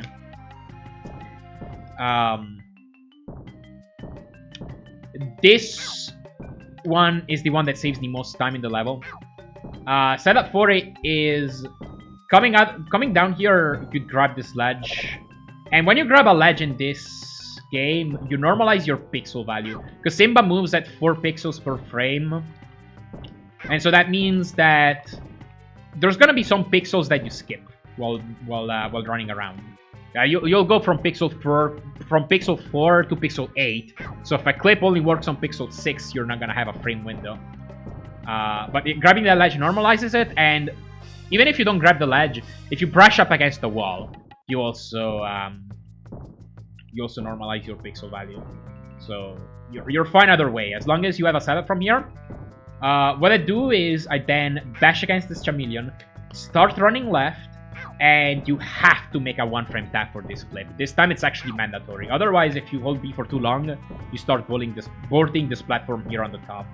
So you have to make a 1-frame tap within a 1-frame window. This clip only works on 2 pixels. So it's even tighter than Exile 2. And this time it's mandatory to make a 1-frame tap. Visual cue is right about here, towards like the middle of this black outline, or this black thingy in the background. There it is. That's the clip. That saves about 1.5 seconds to do it with this setup. There it is again. You could be even faster potentially and bash into this porcupine and do it, but it becomes a lot more finicky because you don't have a way to normalize your pixel like this, because you're gonna be taking damage in midair. And even if you land further right and get one left, this porcupine is subject to a bit of RNG. So like on certain save states it could be further left, and it could kill your setup. But you will save additional time by using the porcupine like this.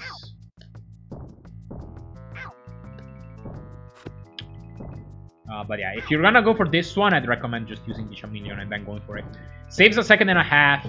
And if you skip the health bug in level 1, you're already gonna be really tight on health. Like, you basically just have one hit to spare, which basically means either one more attempt at a clip, so that means that you have the 2 clips later in the level that I just recommend going for, Exile 1 and Exile 2. They're both gonna require 1 HP. And then you have 1 spare hit point, either for an extra attempt at them, so you can get one of them on the second try and the other one has to be first try, or just an extra hit because you'll get hit by a boulder, by a falling rock in the level. And that means you have to get all of them first try. If you go for this one, then you have to get every single clip first try. Master of this version, not your playground. See, I actually think 0.5 is the worst one, but we'll get on that. This clip, we have fantastic nomenclature, because the one right at the start that I didn't even show because I don't know the setup for it, that's called Exile 0. Then the ones later in the level are called Exile 1 and Exile 2. And there's clips between Exile 0 and Exile 1, so we just call them 0.5. This one is called 0.125. And then this one is called 0.25. There's another clip right here. This one saves about half a second. But you can easily go for a full jump version without losing too much time, really. Get a running start and go for it. I do not know how to chain it off of 0.125, to be honest. But if you do skip that, technically you do skip the trigger for the run boulder, which is a bonus, I guess. But I mean, normally I go for Bullback's clip, coming here from the right, or 0.25. You'd do this, and then I guess you either damage boost if you, because normally I guess bugs would be in the way here, so you'd bounce on the first one, turn around, and then go for it, and usually it'll be clear here, clear enough for you to attempt it. HP bug, possibly, yeah. If you're going for all of them, I think you might need to. If you're going for all the clips, because you just don't have enough health to attempt 0.125 and 0.5 at the same time, along with 1 and 2, obviously. But yeah, just frame perfect again.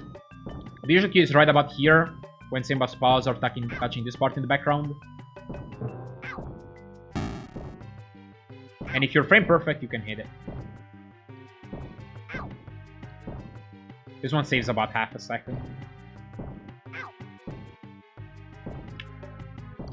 Yo, Richter Shade, welcome. This version can't remember. Yeah, it is, theoretically. I don't know the setup for it, though. I know the test gets it. And I think Estakako might have gotten it on SNES. Not sure.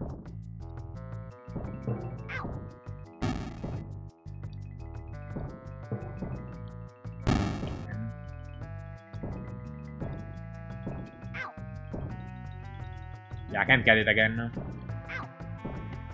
There it is, okay. So that's one clip.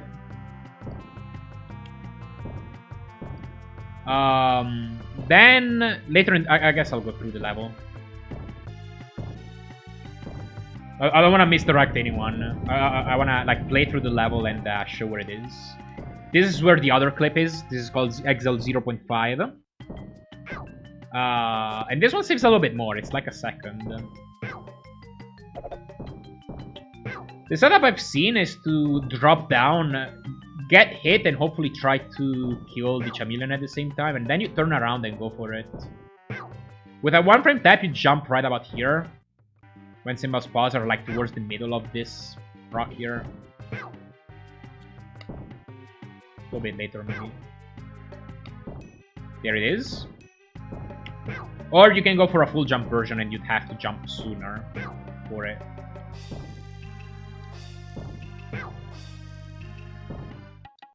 Farther left. Normally just the most difficult, I see. There it is. That's the full jump version. And yeah, that saves a little bit more, but honestly I find it less reliable because these two enemies here, they don't always line up like this. They can, like I've seen this chameleon not die, and then you're gonna attempt the clip, and you'll bounce on the chameleon while clipping, and it will cancel the clip. I do think this one is a little bit less reliable than the others. But it does save more time than the blue bugs clip.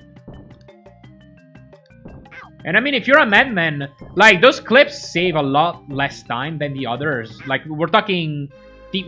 at most, the 0.125 saves 1.5 seconds. While the others, one saves half a second, the other one saves a second. They're really not that big. And they're all pretty perfect. So... they're definitely... it's definitely hard to justify them. That's for sure. But they're here. If you're a madman and you want to attempt them, this is a possibility. That's Exile. Yeah, I think that's all. I think that about covers Exile, really. It's easy. Yeah, except when it doesn't work. Alright, let me end the level, and... Exile marks the halfway point of the run. Like, in terms of levels, this is level 5, and the game has 10 levels. But also just in terms of time, because this is about optimally 6 minutes into the run now. And there's about 6 more minutes left. So, yeah, halfway done. I will also take a short break before going on and explaining the rest of the run, and then I'll be right back.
Okay, I'm back. Hey, what's up, Ahmed? See, enjoying pineapple. Waterfall clip. Oh no, I don't think I ever got waterfall clip here. If it wasn't apparent already, this game is full of tricks that a lot of which like are hard to justify. Might theoretically be possible, but like, you know, it's got an it's got a lot of... it's a pretty packed run. That's the point I'm trying to make. Like, between tricks that we go for and tricks that theoretically save a bit of time and could be doable in an L run, but are hard to justify for a full run, and tricks that are just straight up tests only. It's a packed run. Thank you for GL Emmett. Alright, let's start explaining Hakuna. So right off the bat, at the start of the level, you want to jump down this stream. And I've already got the God Jump. That's the fastest way to clear this stream. The safe way is to grab this ledge and hold down so that you buffer a drop here. I should use this save state. But if you're feeling sussy, you can go for a very small tap jump here at the start. And if you time it right, I still would recommend holding down and right so that if you do grab the ledge, you automatically buffer a down press. But you can still skip this first stream. But you don't have to sit through the brief time loss that comes from grabbing a ledge. The way speed on streams work is that while you're on a stream, Simba moves at the exact same speed as his max running speed. So like, right now, Simba is moving at the same speed as he is moving as if he was on a stream. So the only way you save time is if you can skip these small waterfalls, like this one, that just drops stream but straight down. So yeah, this, like... Yeah, that's a time save, that's a time save, that's a time loss. And grabbing the ledge just loses a few frames, really. An additional Exile, whichever it is. I mean, you could just do the same run, but get better geyser RNG, really. The time is beatable with better geysers, easily. But yeah, also, important detail for those streams. Hold right. Hold right. If you don't, you'll go left on this stream. So hold right. Yeah, welcome, Pridelands. Enough said about the run, yeah. Alright, so you're gonna come down here. I recommend just holding right here and timing the jump. I do believe you get maximum running speed frame 1. So you can just time the jump here. You're gonna get over here and you're gonna have to deal with these bugs. Now, the optimal strat is to go here, wait. You wanna do a brave hesitation, because if you don't do it, then you're gonna get 2 bugs to spawn here, usually. And you will bounce on them, grab this ledge, manually go up, and then keep going. But if you do this brief hesitation, you can prevent the one on the right from spawning, so you're just gonna have to deal with 1 bug. And then, this is RNG dependent, but usually that bug will jump at you. I think if I just wait here a bit, I'll advance the RNG enough. Oh no, because... Okay, like that. That's what's supposed to happen. Okay, I guess there's a way to advance RNG. I think if I just reload the save state from the opening, though, I'll be able to change it a bit.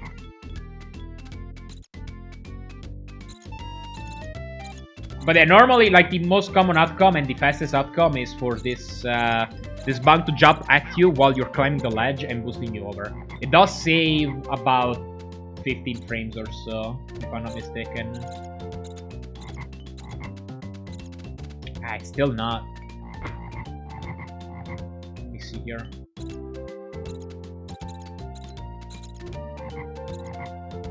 One. There it is. Okay. So that's the fastest outcome. Again, another strat is just to jump here without hesitating. But sometimes these bugs are not gonna be there. That's the problem. And like, you could grab the ledge or bash into them and it's gonna lose a whole bunch of time. And it's just slower. And you do have the health to do it. If you have the bug upgrade from level 1, you could also jump at them from, I believe, here. Maybe a little bit earlier. Or maybe with different RNG, I don't know. There's no reason to do this strat anymore. Oh, no, wait, yeah, you're supposed to damage boost, I remember. Yeah, you damage boost, and then go here, and that bug will damage boost you again. Problem is, you can only afford the health to do that strat if you got the bug upgrade, the health upgrade in level 1. Because you're gonna want to do more damage boosts later. And doing the damage boost that way is actually the same speed. Sometimes you're not gonna get the boost, but you should expect it. Doing that is the same speed as waiting here and then getting boosted. Same exact speed. So, in my opinion, there's no reason to spend the extra HP. You just want to do that. Sometimes you won't get boosted, so I do recommend just doing as brief on a visitation as you can and trying to get as clean of a ledge grab as possible, so that if you don't get boosted, at least you can try and climb that ledge as fast as possible. But that's it for these bugs, really. Like that. That was pretty clean. And then the optimal way to go through this is to land as far right on this platform as possible. So like right here is where you want to land. And immediately jumping. You want to grab these rocks and try climbing. By the way, a small optimization on these rocks. This is kind of risky to go for. But doing a lower jump on these rocks actually is faster than full jumping. Like if you just kind of grab them for below like that. Like this. That is a few frames faster than full jumping on them. But you need to, if I recall correctly from what I tested in test setting, you need to actually cut the jump frame perfectly to be able to save time on the rock grab. Like you need to do barely as high a jump as you need to grab this rock. Because if you jump just a little bit higher, that will be the same speed as just full jumping. You only save time if you cut it very, very short. And obviously, if you cut it too short, then you don't grab the rock, and you'll have to jump again, and you'll be frustrated, and, you know. It's just a small frame saver that you could go for. Hold left so that you just climb these rocks on the left side. No need to grab the ones on the right on SNES. You'll get over here. These bugs sometimes will get in the way, but they'll never be that big of a deal. Normally, you're just able to jump over them. And you want to land here, let go of right to a neutral jump. You can skip the first rock over here.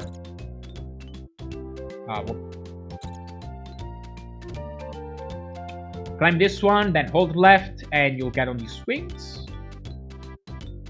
You'll want to jump off each of these swings as soon as possible. You'll just have to memorize just how long you'll have to hold left for each of these. And then this last swing, you'll have to go through a full animation like this, and then jump left.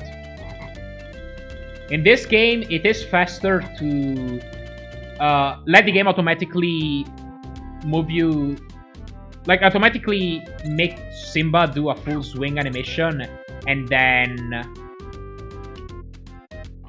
let Simba start going right and then jumping. Then it is to do this. Jump past the rock and regrab it from the left. That double jump is slower. And yeah, the way swings work is, depending on which direction Simba is swinging in, left or right, you'll jump right or left. If Simba is going to the left, you'll go left. If Simba is going to the right, you'll go right. No matter your facing direction.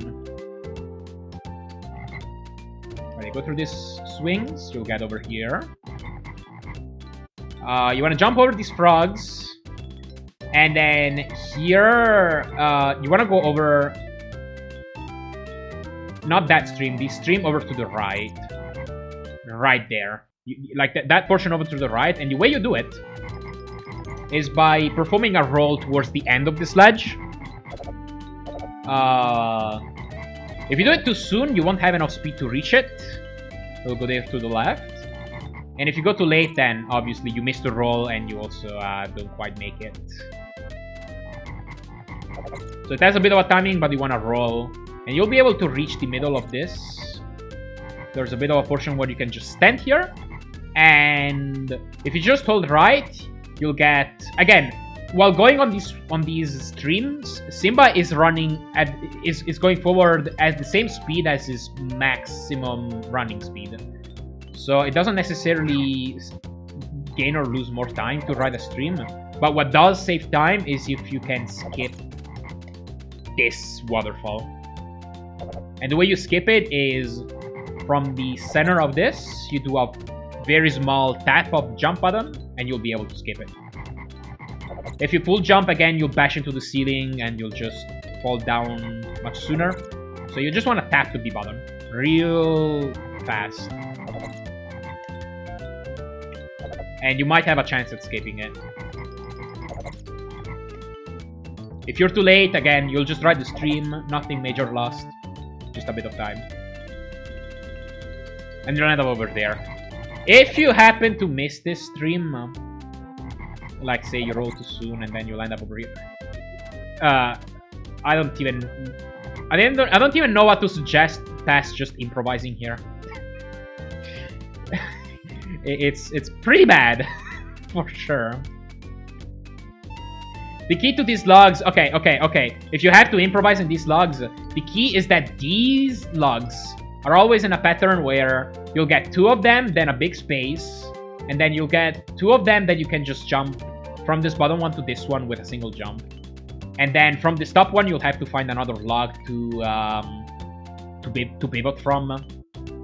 So right here, and then you go here, and you'll make the top eventually if you have to improvise.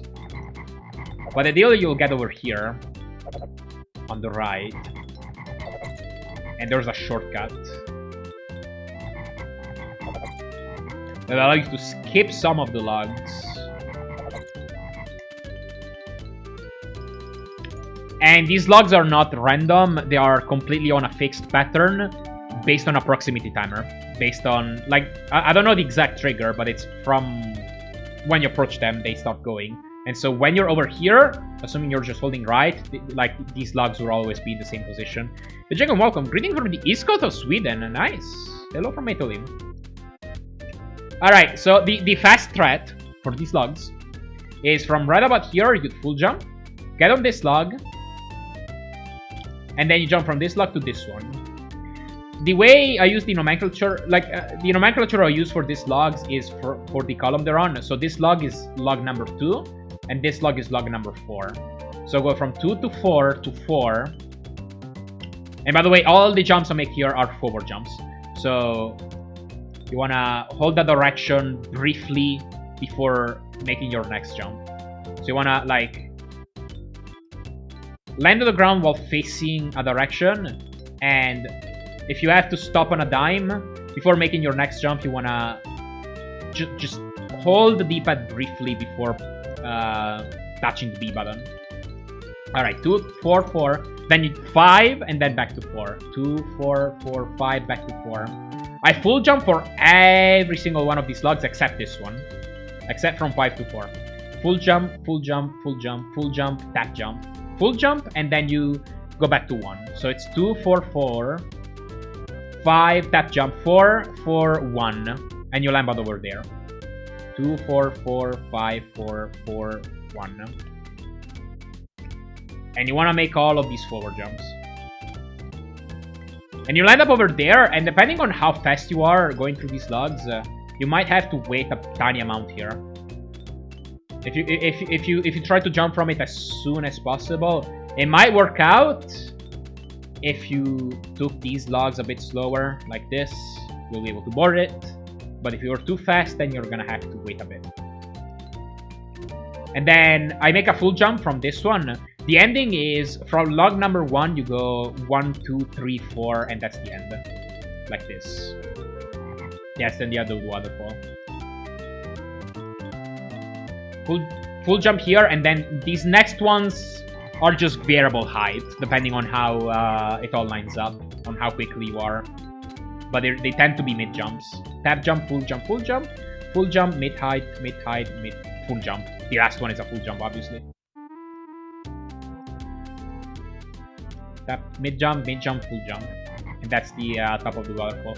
So again, it's 2, 4, 4, 5, 4, 4, 1, 2, 3, 4, and... That's the fast logs. There is a safer way to do logs. I don't know it. I'm sorry. But there are other tutorials out there that cover the safer strats.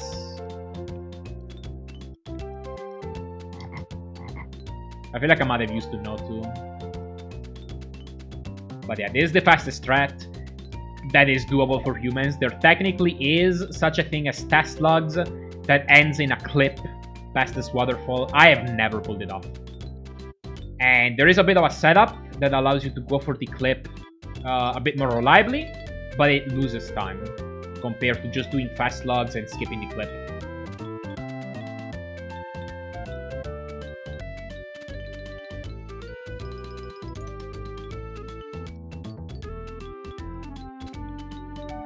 Oh man. And if you get your jump eaten, then you're gonna have to improvise again. Just stick to the central platform mostly, and whenever you have to clear a gap that's too big, use the other logs to pivot. I'll improvise just to show. Like this. Then I need to pivot to something else. I'll go back to the center, and now I can clear it.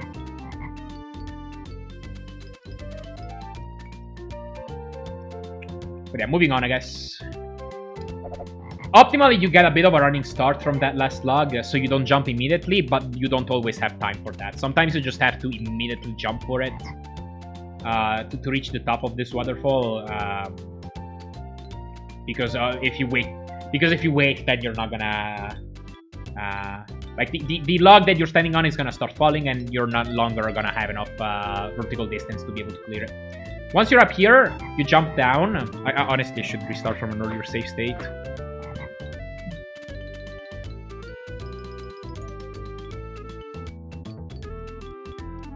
Yeah, like this. Sometimes you just have to jump immediately, because you don't have time to do a running start. But if your movement was clean enough, then you can allow it. As either way, that isn't much slower, but I also recommend you doing the real deal. It isn't that hard.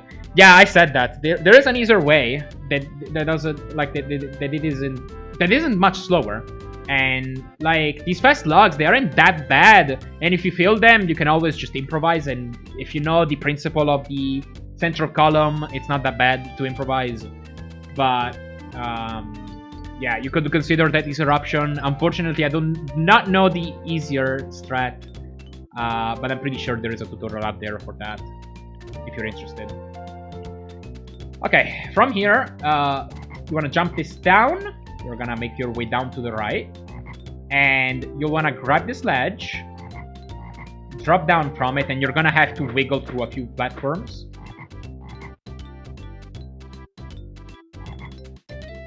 You neither. Yeah. I'm pretty sure there is. Maybe it's in CZ's GitHub tutorial. But yeah, you wiggle through those platforms, and your objective is to grab this ledge next. After which you drop down, and you're gonna... Well, you wouldn't want to grab that other ledge on the right. But yeah, you hold left and right, and you land on this without splatting. The reason why grabbing the ledges is important is to reset your current falling distance. Otherwise, you could splat.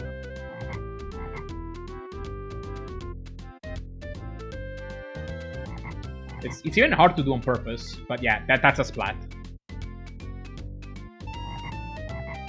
But I grab that ledge.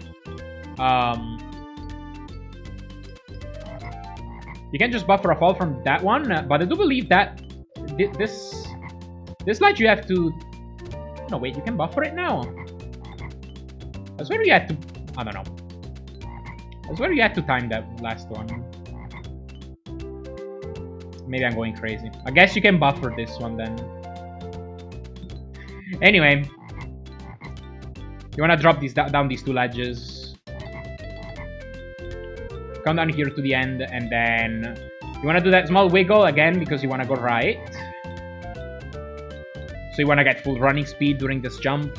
And then you're gonna get started on the ape fight. Started jumping the extruded, no. Okay, cool. The Genesis version, like, there's some differences here and there, but a lot of strats do overlap, so the Genesis guides can also apply here. Alright, ape fight. So if you don't lose time here, you can just bounce on this ape. It won't have enough time to get going. Very chill.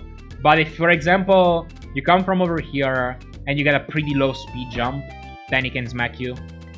So keep that in mind. Jump on him. We'll get over here. And the principle for this fight is that if you approach him, he'll try to slap you and anti-air you. And he's pretty good at it. There's some ways to get around them. I believe this will work. Well, even if it wasn't doing that. But the principle is that if you're above him, then he can't see you. So right before he starts settling down, you want to jump and be above him. So that as soon as it sits down, you're ready to hit him from above. You don't want to be on his side, otherwise he has a chance to smack you.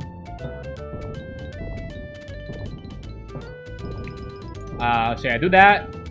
The visual cue I use, if you're doing a forward jump, right as he sits down, right as he lands back on the ground, I'd go for the forward jump. So right now is when I jump. And for some jumps, I just prefer doing a neutral jump. And for that, I just use a certain frame of his midair animation. This one just about. You'd want to go a little bit earlier if you're doing a neutral jump, because a neutral jump is just a little bit longer. That's too early. Honestly, don't be like me. Don't mix up the timing. You should probably try to go for the same jump, like all neutral jump or all forward jumps. But I like to mix them up. And this damage boost is the hardest part of this entire ape fight, because like he gets to the next spot pretty quickly. And so this is the fastest way to proceed through the level, is to receive that damage boost. Otherwise, you just don't have enough time to get here and hit him quickly.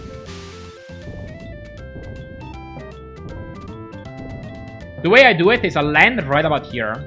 Right where this like rock in the background ends. Maybe a little bit further left. And then I try to press left just like a frame before B or 2 frames. And full jump. Shortly after landing, right here. Shortly after landing, left, and then immediately after B. And you will often take the damage boost. This is, I think, a 2-frame window that you can grab the ledge and receive the damage boost. So it is pretty tricky. But if you do receive the damage boost, then you can grab this ledge and be ready to hit him again. And proceed with the fight. If you miss it, You're not gonna want to climb the ledge immediately. Otherwise, this happens. So if you see you miss the damage boost, let go of left. Climb the ledge now. Go here now, and this is the backup.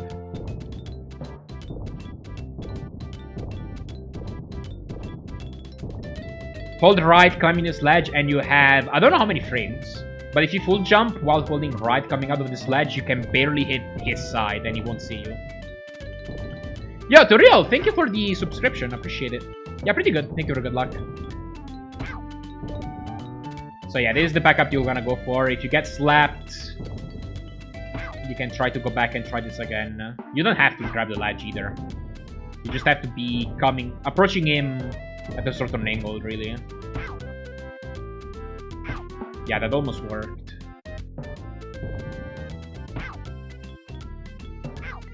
I guess that worked too. There it is. Okay. But yeah, this is the backup you'll wanna go for if you miss it. And then next hit, you don't need to hit him on this platform. He'll pretty quickly leave his position, but it does speed up that portion of the fight. Let me do the whole ape fight again. Why not?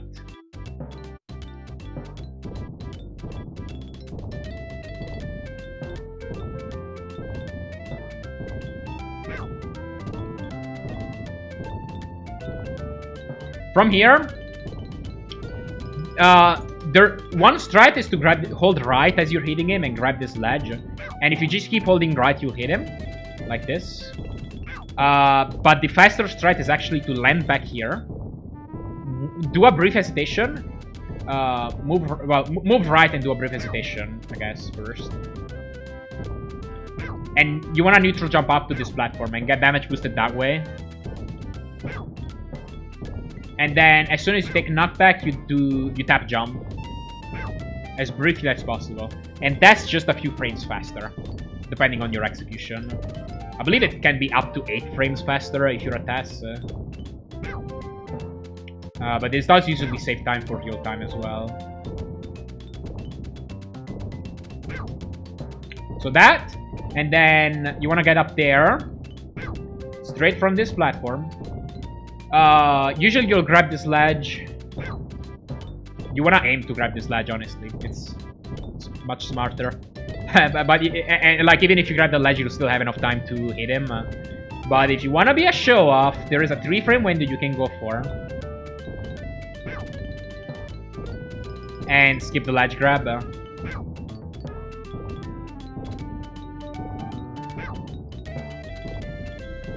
Like that.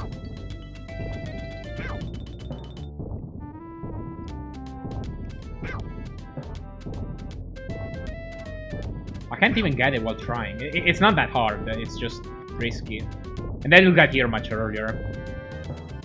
It doesn't gain or lose any time to ledge grab or not ledge grab, it's just...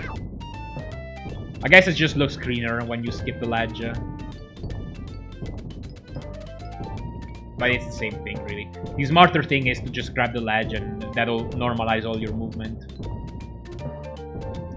And yeah, we'll get over there, ready to hit him.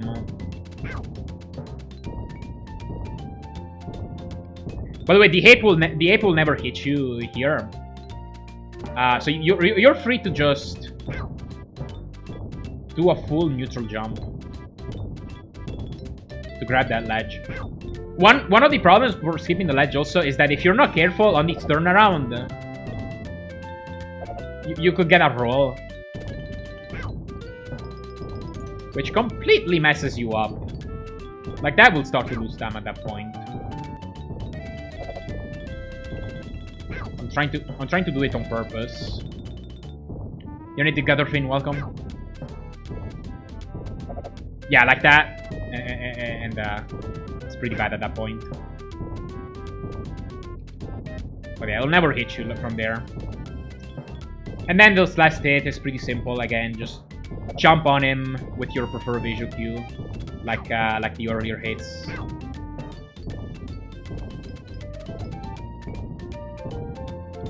And you're good to go. As soon as you hit him, you also wanna start holding right and roll off to the right side, because your controls get locked as soon as you hit the ground. So you wanna hold right after doing the last bounce, and also hold down to buffer a roll, and that will make you fall down to the ground. Reason why that's important is because the camera takes more time to pan up the ape, and it doesn't affect the speed of the ape falling down or doing the animation, but it saves lag. It saves a pretty decent amount of lag too, like something like I'm tempted to say half a second. Like, it's pretty relevant. Let me just show the ape fight one more time, and then I'll move on to the next level.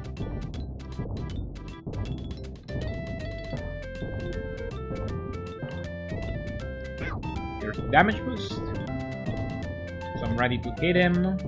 Neutral jump from below and then tap jump with a forward jump. Forward jump is faster. Skip the ledge. Hit him. I did not do that correctly. Because I started drifting right too soon, so I completely missed them. But as soon as you deal the final blow, then you would want to start going right and rolling up.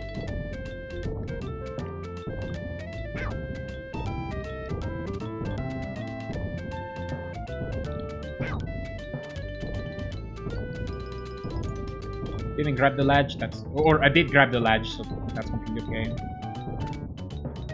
And then you start rolling off, and it's pretty simple. Normally, by the way, if you're skipping the health bug and doing that damage boost earlier in the level, you will have 1 HP left at the end of this stage. So, you're not gonna have that much room for mistakes on this ape. Be careful. Definitely be careful.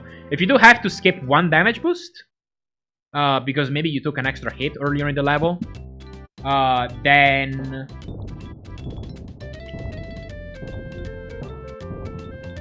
you wanna skip this one. Grab the ledge, wait, and go. And then you go for this backup again, and hope you get it. If you have to back it up, an easy way here is to just roll the coconuts. Which you luckily do have enough space to do here. If you roll through the coconuts, you're gonna knock them back towards the A. Unfortunately, you don't have enough space to do that here. If you try to roll these, you'll get in range of the ape and he'll smack you. So you're just gonna have to wait till he's done with the coconuts. And as soon as he gets up, that's your chance to hit him. That is unfortunately, if you miss the quick movement towards the end of the level, that is the only thing you can do, to my knowledge. So definitely tread lightly with him. But I do believe that explains everything I wanted to explain for Hakuna. So we're gonna move on to the adult levels. There's 4 of them, starting with Destiny. And this is, I'd say this is the 2nd hardest level to do optimally in the entire run. There's a lot of tricky corner cutting, a lot of tricky inputs that you could do to save frames. So this is definitely like a bit of a pivotal point in the run in terms of how good your pace is gonna be. There's some tricks that are somewhat punishing if you fail them. You're gonna lose a whole bunch of time, so pretty important. Luckily though, the chances of death on this stage aren't that high. It's possible, but there's nothing in this stage that like immediately punishes you with that if stuff goes wrong. So it's a pretty fun stage overall, in my opinion. We're gonna start by just holding left. Movement as an adult is slightly different, by the way. You no longer have access to your roll, so you can just, you know, hold down while moving. Nothing happens. Nothing happens.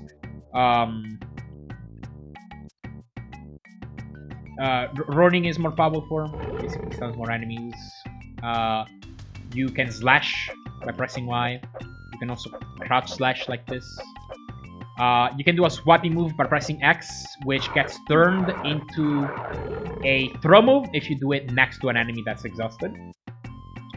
And you can also perform the swappy move by pressing Y and immediately after pressing B, like this. You can see that Simba goes for a slash animation briefly before transitioning off to this swappy movement. What else? Neutral jumps tend to take more time to get off. So forward jumps are definitely the way to go for as adult, like basically every time. I don't believe there's a single intentional neutral jump as adult Simba. But yeah, I guess that about explains it. Hold the left here, jump over the cheetah, jump on the boulder, go here, and you're gonna have to deal with your first vines. And you're just gonna wanna fall off and quickly do a double swipe to clear them. They take 2 swipes to clear. Now you have to be careful, because if you're too slow... Let me make a save state and see if I can do this on purpose. That's it. No, that's not it. Never mind.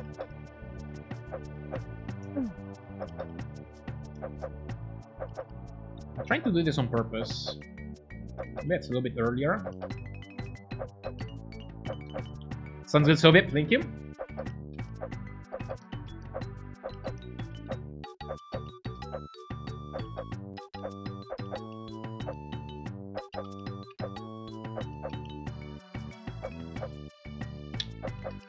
Hard to do on purpose, eh? If you're fast enough, you're never gonna get this to happen. This is a soft lock, anyway, that you can get. Your legend select. My PB is 1156 at the moment.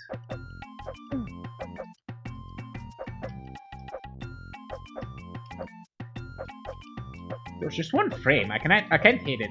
There's 1 frame if you slash right before landing. Or on a frame before landing. It deals damage to these vines, but in a glitched way.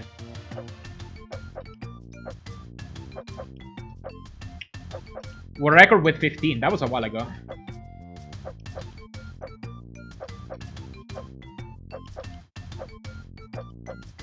Hard to do on purpose. I kind of want to show it off though, because this is a risk that is easy to do while starting off. Because usually your rhythm is going to be just a bit slower.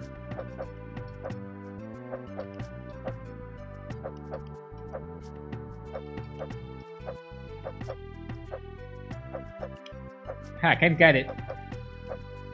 It's one frame. Should be one frame.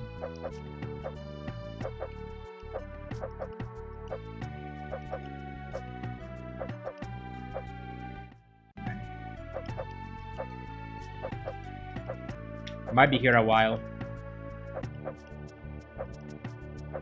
There it is. Okay, we got it. So this is a soft lock. It glitches up the vine. It happens if you slash on a frame perfect timing before landing.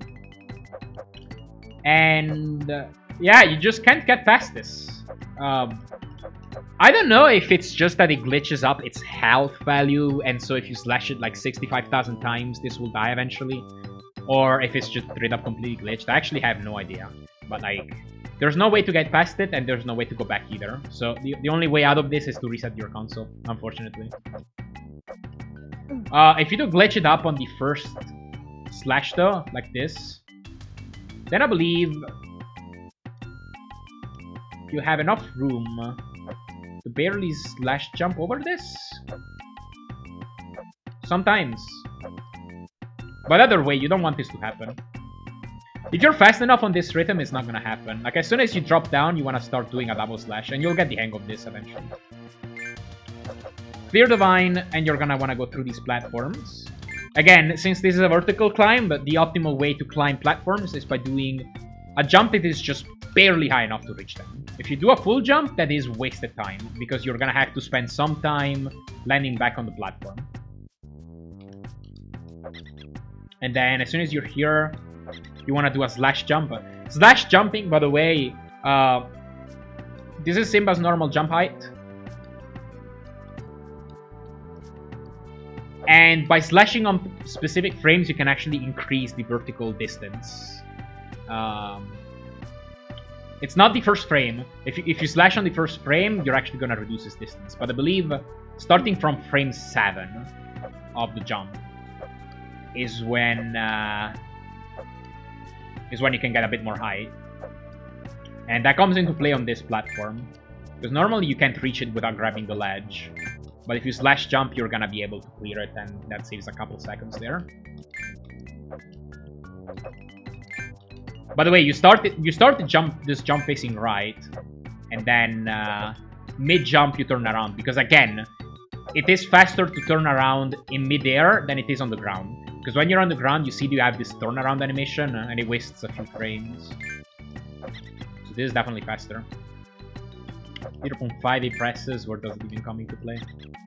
And then here at the end, there is a faster strat here. You could technically slash jump over this last platform, just like you can for this second to last one. Yeah, second to last one. It's very tight though.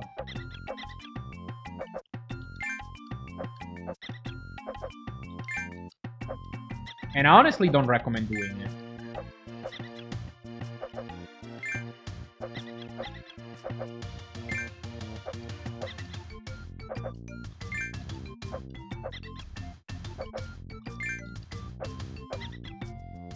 Yeah, I'm gonna try to get it just once, but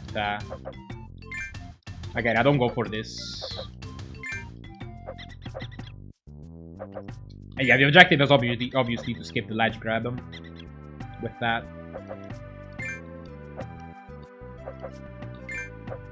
Whoops. Almost.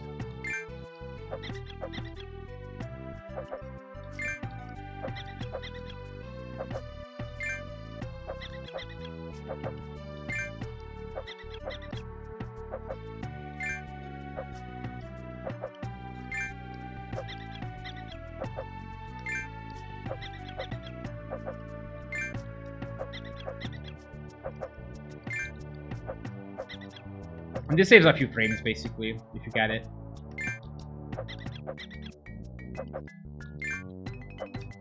Oh, man. Was it a double slash by any chance? Maybe. Oh, yeah, there it is. Okay. So I guess you do a double slash instead. Okay. But it's still very tight. Wouldn't recommend it. You know, the other thing also that you gotta keep in mind is while it does look like, oh yeah, you just do a double slash and that's much faster than the... Like, the strat is to just basically do the turnaround of the ground as quickly as you can. On any of these platforms, it is faster to do the turnaround as quickly as possible and jumping up immediately, even though it does mean that you're gonna get low horizontal speed for a while. It is still faster to do that than to go farther left into the platform to get this full running speed. It's still faster to do turnaround as much as possible. But yeah, what it does look like, that double slash is a lot faster. You have to keep in mind that in this game, every time Simba slashes in midair, you actually lose a few frames. It's pretty subtle, but you do lose a few frames when you slash in midair. So definitely avoid slashing midair unless necessary. And yeah, a strat like that, where you're jumping and double slashing like that, it is gonna cost you a bit of time to do that double slash.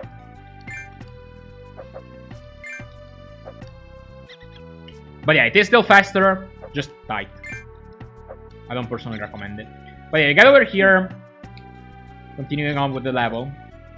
Wanna jump over here, do a small jump. Wanna land like towards the left of this platform. Small jump and double slash to get rid of these vines. Again, be careful, don't slash right before hitting the ground, or you're gonna be sad. And then here, this is a much smaller platform, so while here I delay the Y presses a bit after pressing B, because if I slash immediately, I'm gonna miss them with my first slash. But here, I basically just roll my thumb from B to Y on the second one.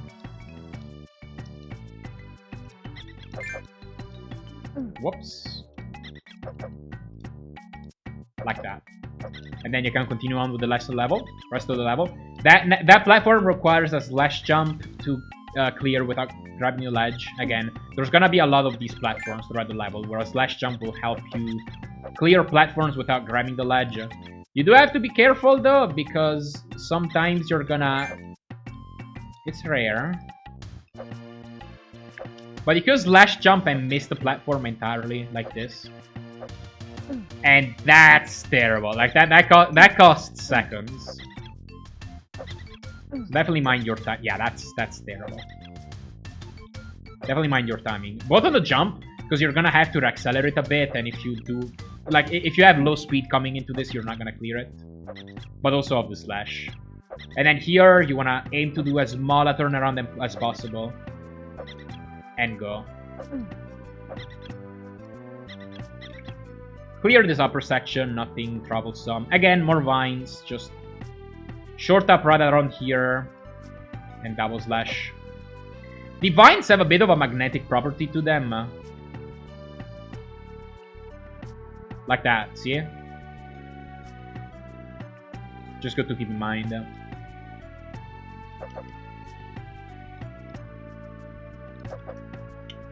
And now you're gonna come here to this cheetah spawner. Normally, like, you're supposed to kill all these cheetahs coming in, but that's slow. Go over here, basically touch this invisible wall, immediately roar, and press X to grab the cheetah, and you can skip it. That's called Rafiki skip, because usually Rafiki comes in and clears the invisible wall for you. But you can skip all that. Roar, that exhausts them, and when you grab a cheetah with a throw move, that puts you where the cheetah is, so you can skip walls like this if the cheetah is on the other side of the wall. From here, this monkey is a jerk and sometimes hits you, and it loses a second. Screw him. Or screw it. Regardless of what happens though, you want to come over here and jump down this ledge. Again, this saves a few frames over just walking up and grabbing this ledge. Now, as adult Simba, it's a little bit different how these ledges work. As young Simba, you want to still grab the ledge when you jump down.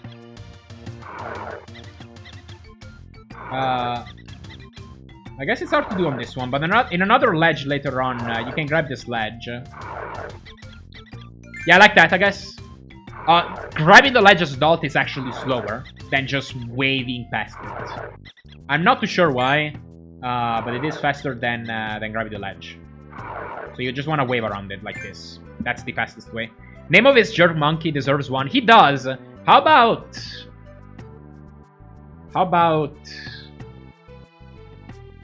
Jerky. Call him Jerky. I don't know, that's just my idea. Alright, so you're gonna come down here. And again, jumping down is faster than walking down and grabbing this ledge.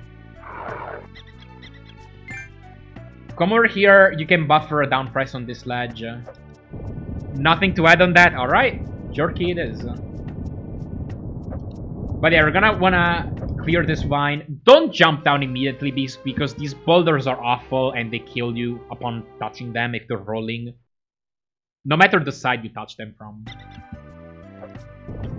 So you destroy this vine. Wait a bit. What I do is I just hesitate a bit, drop down when I have enough space to do so.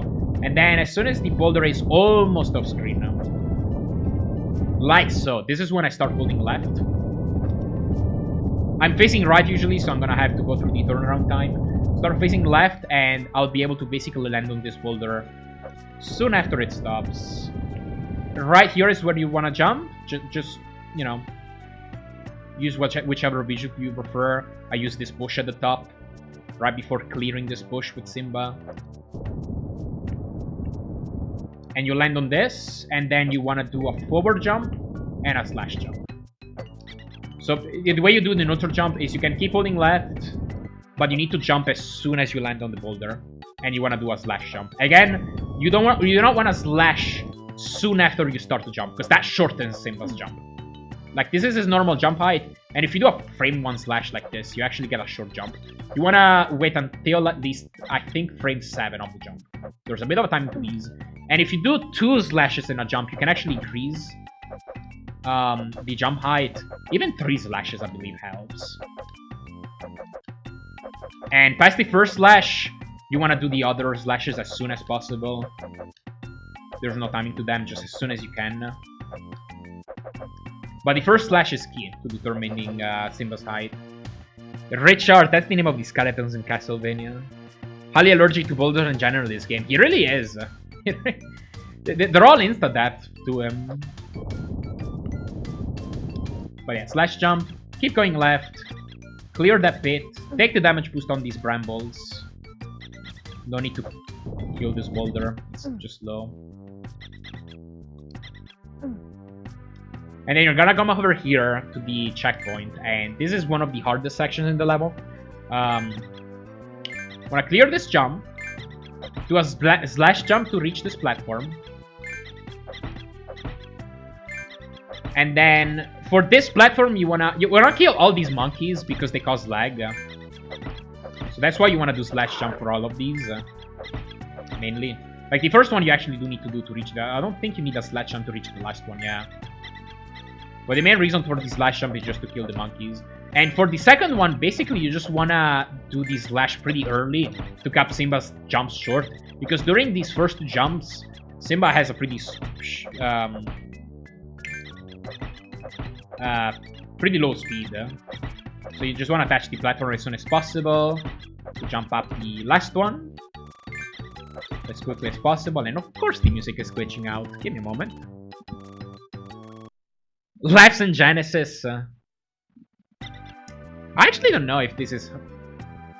Okay, so one of the reasons why that's one of the hardest sections of the level, I'd say, is actually because of the cheat up on top. This is the trickiest part, because you want to do a glitch kill on it, is what's called. So normally when you jump on an enemy, you can maul on them, like this. But that can lead into a glitch kill. If you slash within a 4-frame window before landing on the cheetah, you can cancel the maul, and essentially as long as you keep doing certain actions like moving around, you can keep dealing damage to it. It doesn't always have to be off a mall. I believe just hitting the side of the cheetah can work as well. And sometimes you're gonna get the glitch that way, like that, yeah. But then it gets cancelled for weird reasons, and I don't fully understand this. But yeah, it can be pretty tricky.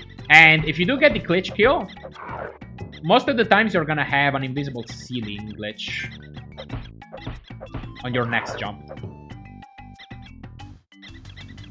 I'm gonna try and see if I can do it. No, that's not gonna get it.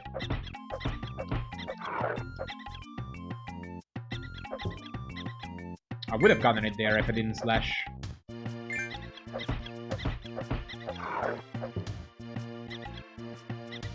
No, what?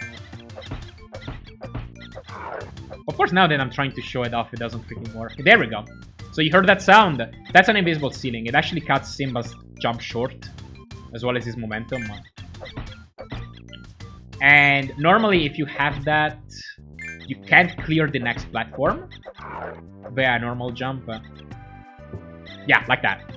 Normally you can, but with an invisible ceiling you can't. And the way you get around it is by performing a slash at a certain point of your jump. The invisible ceiling only applies to your next jump, so after you clear that platform, you're good to go. But yeah, you wanna jump slash like that, and you're able to clear it. If you slash towards the peak of your jump, that basically delays the invisible ceiling glitch by a few frames, and you're able to get more height. That's how you can get around it.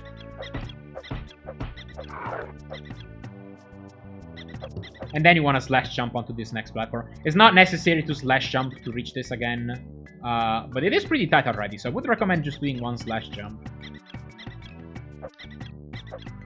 If not two, to be honest.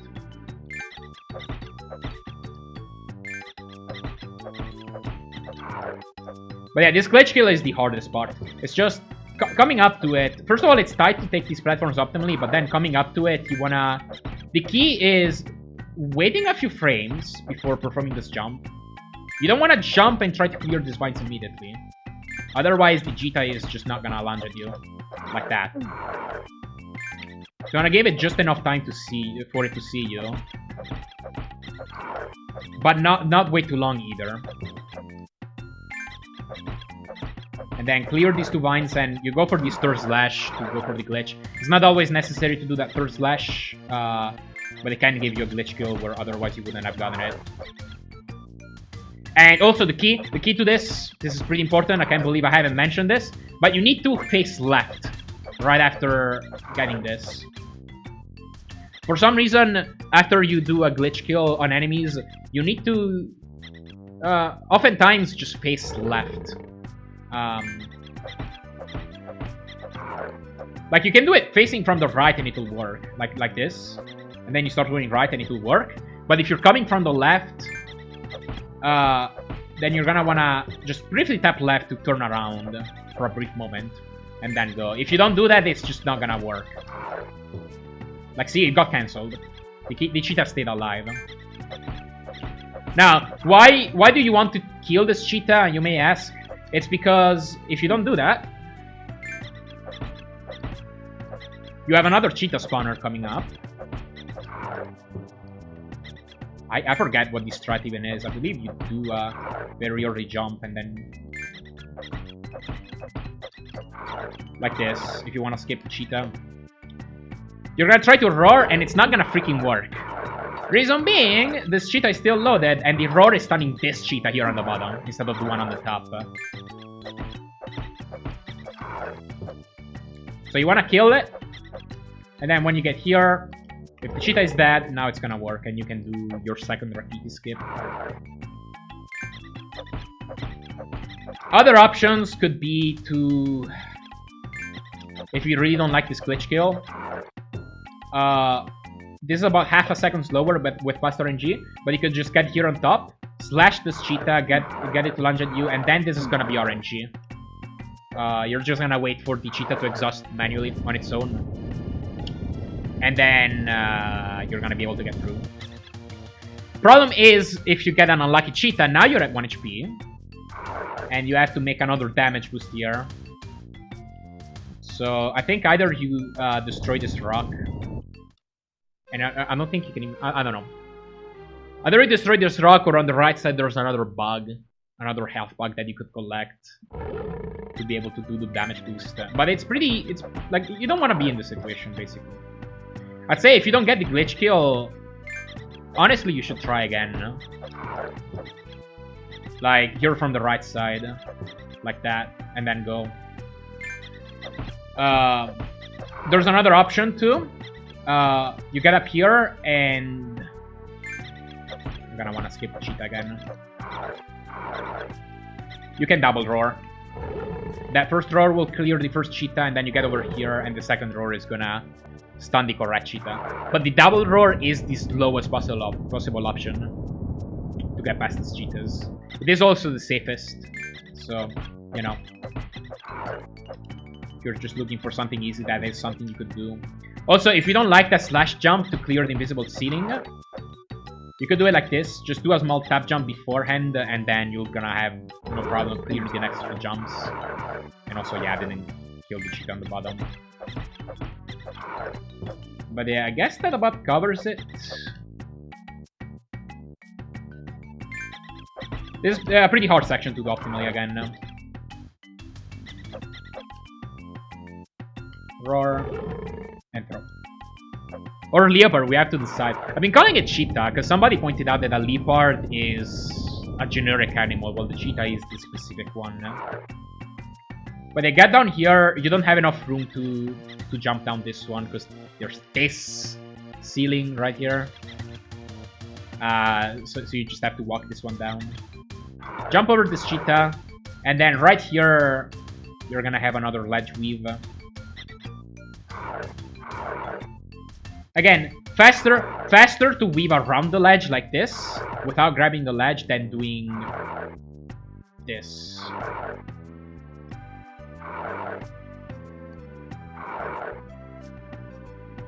That's slower. Panther is a member of the genus Panther. Leopard is a piece of... Oh, okay, so it was Panther that it was the generic one. Yeah, Black and Time. Yeah, for now I'm done. I'm making a tutorial now, though. And yeah, walking off is also pretty slow. The fastest way is to just jump down. And the health bug, if you do need it, I believe is over here to the right. It's a bit far out of the way, though. Now, the standard strat is to take this damage boost here, and then get over here on the other side. There is a sick trick here that I've actually never gotten. It is double frame perfect. You need to... First of all, you'd want to grab this ledge to normalize it, because I believe it only works on specific pixels, and if you don't grab the ledge, it might not work. But you need to jump from the last frame of this, and also slash in a frame perfect window. I believe, if I'm not mistaken, exactly 21 frames after starting your jump. If you do that, you can grab this swing, just barely. And you also need to be very reactive to this. Like, if you grab it, you need to be ready to jump from the swing immediately. Otherwise, you're not going to lose any save any time. But if you do get this, you save about half a second, I think. It's actually, like, not small. Problem is, it's double frame perfect, and if you go for this jump slash, again, slashing in midair as Simba loses time. So it is a bit of a risk attempt.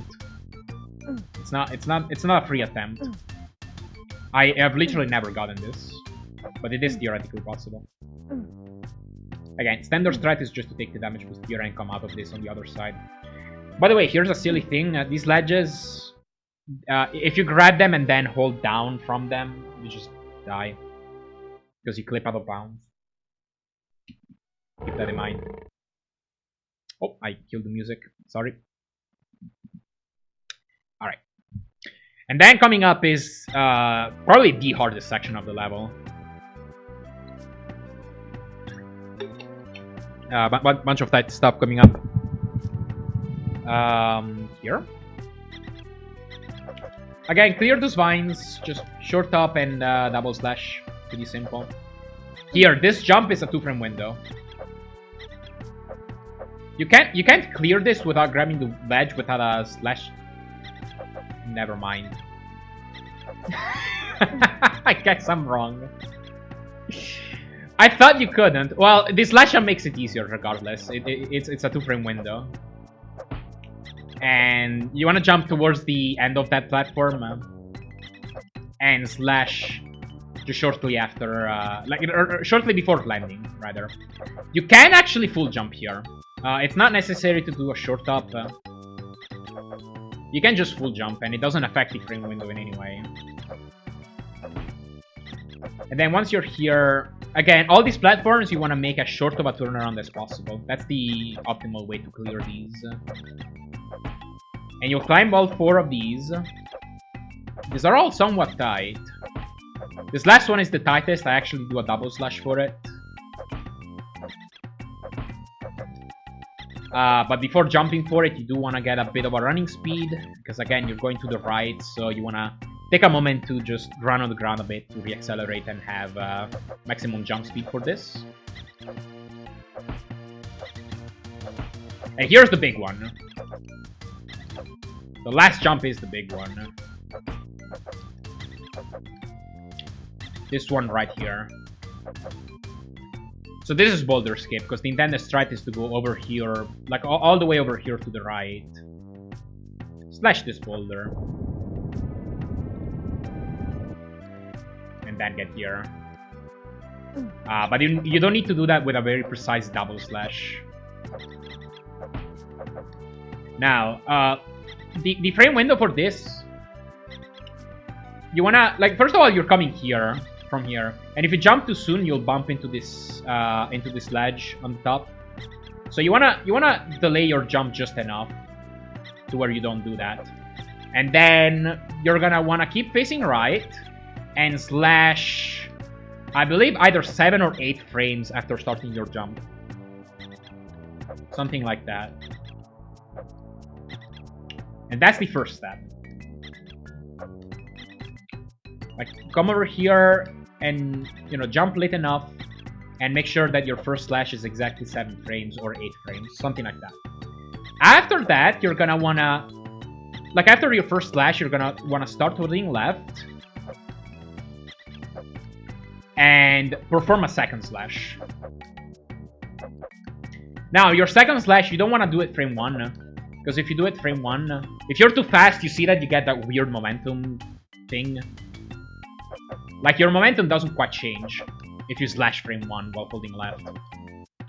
So that's bad. You want to wait at least 1 frame before doing your second slash. So that you gave Simba proper time to turn around.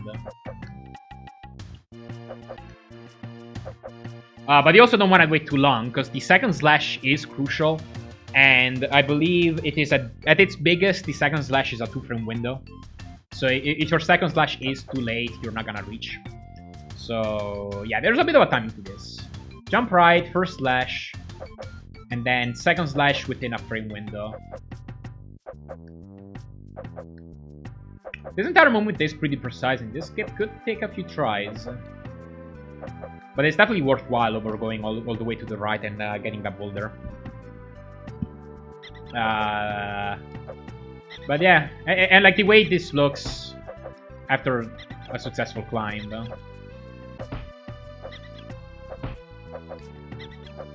is like that, all in one flow. If you fail it, just get back on this ledge and retry until you get it. Like, no pressure. Like, I mean, you're not losing health. You're not under any particularly strict timers. If you have to take more tries, you just take more time. You just lose time. That's it. Alright, and yeah, I guess after you do boulder skip, there's one more cheetah spawner in the way. And then that's gonna be the end of the level. Roar as soon as you touch that invisible wall. And then here for the ending, you wanna grab this, you wanna run down this ledge. Because again, you just don't have enough space to jump. Run on this ledge, wave past that ledge, that third one. And then run down that ledge as well. And that's the end. You must take your place in the circle of life. end of the level. Also, be careful. I should probably say this just in case somebody is being silly about this. There's one frame to jump here. Like, there's one frame you can jump on this platform as soon as you land on it. See if I can get it.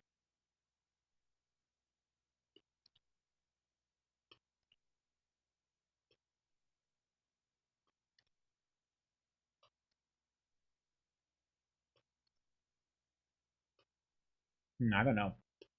There it is. Okay. And like, if you keep holding left, you can kill yourself in the pond. So don't do that. don't risk it. Like, I mean, even if you do get that jump, it actually just loses time, because like, even if you do get the jump and land back on the ledge, you're gonna lose the time that the jump takes. So yeah, don't even bother doing that. If you hold down and left from that ledge, you're completely safe. You must take your place in the circle of life. So there's that. That's Destiny. There's 3 more levels left. 3 more levels left. A director's cut of this crate where, after seeing Mufasa's ghost, Simba decided to jump down in the lake and drown. Exactly. That's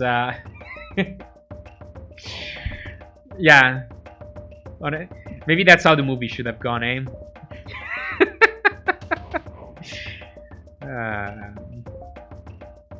The end. Alright, be prepared. Also known as be skipped. Also known as BS. Yeah, there's a... This level is normally like a... What? 2 minutes long, maybe? But there's a skip right at the start, involving this cheetah. It makes use of a similar principle of what gets used in Destiny, where if cheetahs are on the other side of the wall, you can do the throw move and you'll be teleported where they are. So our objective is gonna be to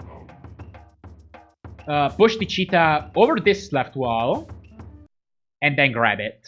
And the way that's gonna happen is by exhausting it, and this is RNG, you're just gonna have to wait.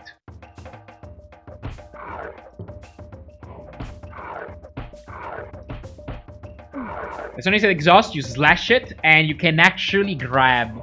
If the cheetah is in an exhausted state before dealing the final blow, you can actually do the throw move on their dead body, like this. And that's how you can get it over the wall.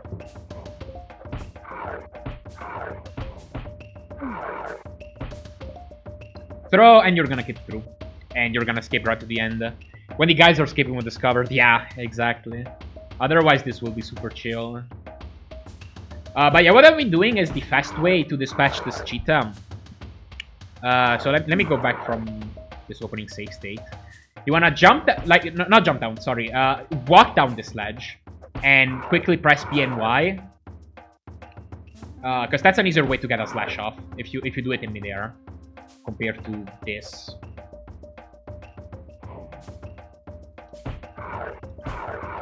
Compared to just using run slashes. This will be the safest way, but yeah, it's the slowest also. Jump slash, and then you want to perform another falling slash like this. This one is a little bit tricky and risky, because if you mistime it, you could glitch kill the cheetah. Like, I could show it. Like that. And then it's awkward. Then it's super awkward. Because that glitch kill... Even if it doesn't immediately kill the cheetah, it could still deal some damage, and you might not really know how much HP it has left. But the slash isn't too bad to time. And then, basically you just want to bait this cheetah to jump at you 2 times. And then on the second jump, you go to its right. Oh man. And then you perform a third... falling slash, and after a falling slash, you actually can just do standard standing slash. It doesn't save any time to do a rising slash like this, because cheetahs do have iframes to them, and like the amount of time that you save from doing a rising slash actually doesn't like it doesn't save you any iframes, as far as I remember. Oh man.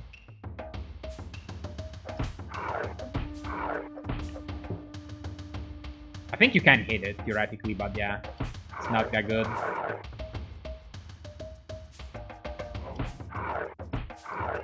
And then you're just gonna hug it, take a hit, and wait for it to exhaust. It could take one swipe, or it could take multiple.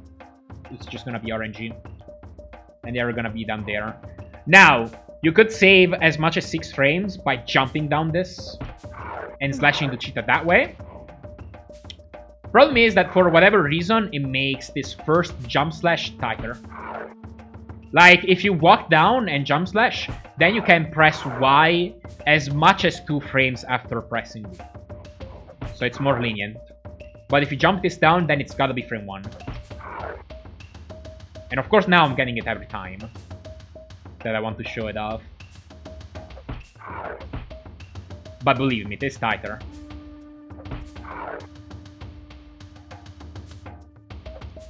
Okay, yeah, there it is. And I don't personally recommend jumping down. I think it's too much of a risk, but that's an option if you want to save a few frames.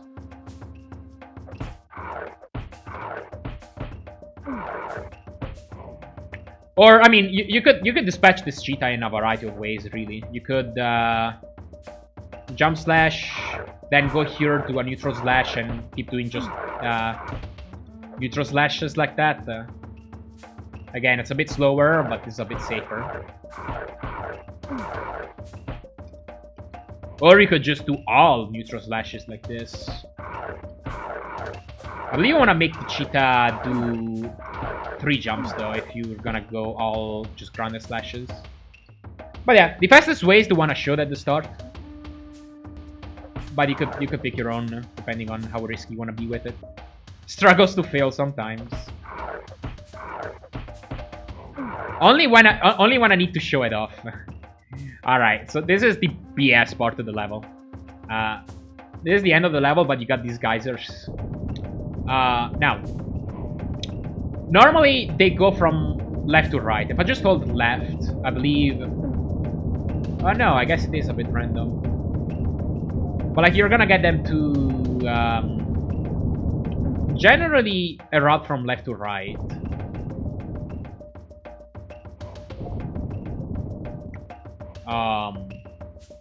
And you can do a manip on them. Basically, it's a bit of a complicated explanation. There's Akiteru's video on this that explains it in a lot more detail. But basically, if instead of going straight left like this, you just stand here, you want to waste at least 65 frames to be safe, and then go. Then you have a chance at a cycle skip here, or 2 cycle skips like this. Now, I'm not surprised that I'm getting 2 cycle skips because this is a safe state that I already know has a fixed seed to give me the best RNG. But yeah. You don't, like, it's risky to wait less time here because you could miss out on the cycle skip if you're too fast. But you don't really lose anything aside from time by waiting more time here. Like if you just stand here for a few seconds and then go, you can still get it to work just fine. My setup for this is to do a double slash as soon as I land and then buffer left. That makes sure that like it wastes just a tiny bit more than 41 frames or 65 frames. It basically guarantees that you can get this every time, regardless of how far left you clip to.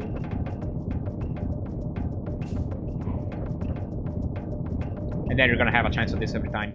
Now, this is RNG. And if you want, again, an explanation of how RNG works in this game, I can still recommend Akiteru's video on it. I don't know if it's on the guide section on speedrunning.com. It might just be in the Discord for the moment being. But yeah, he has an excellent video on this, outlining just how the RNG works. But the long story, long story short, basically RNG doesn't advance every frame in this game. It uses the same algorithm for basically everything that rolls the RNG, I think. But different things in the game could roll the RNG different amount of times and differently depending on what's currently spawned on the screen or what state enemies are in at the current moment. So like, for example, every time a lava droplet falls in this level, it advances the RNG 1 time. And every time a cheetah slashes, it advances the RNG 1 time. But on the other hand, hyenas, every frame that they are walking around, scutting for Simba, they advance the RNG. Every frame. So depending on how you do the hyena kills in level 3, for example, that's gonna advance the RNG by different amounts. And so that makes it really hard to keep animating going for the entire game. And it is possible to take some time losses to normalize the RNG, but then there's other problems that arise in Exile with variances from falling rocks and blue bugs. And so, as far as we know, it's not really possible to keep a predictable seed up until this level. You're just gonna have to play the game, get here, and hope that you get good RNG. Now, the manip, what this does is it makes it so that this right side geyser is always the first one that erupts. And then the second geyser that erupts is what's gonna determine what the lag for this is. Because the trigger for the stage to end is for the geyser on the left to erupt 5 times. And if after doing this manip, since they erupt from right to left, if this leftmost geyser is the one that erupts second, that means that this left side geyser is gonna erupt.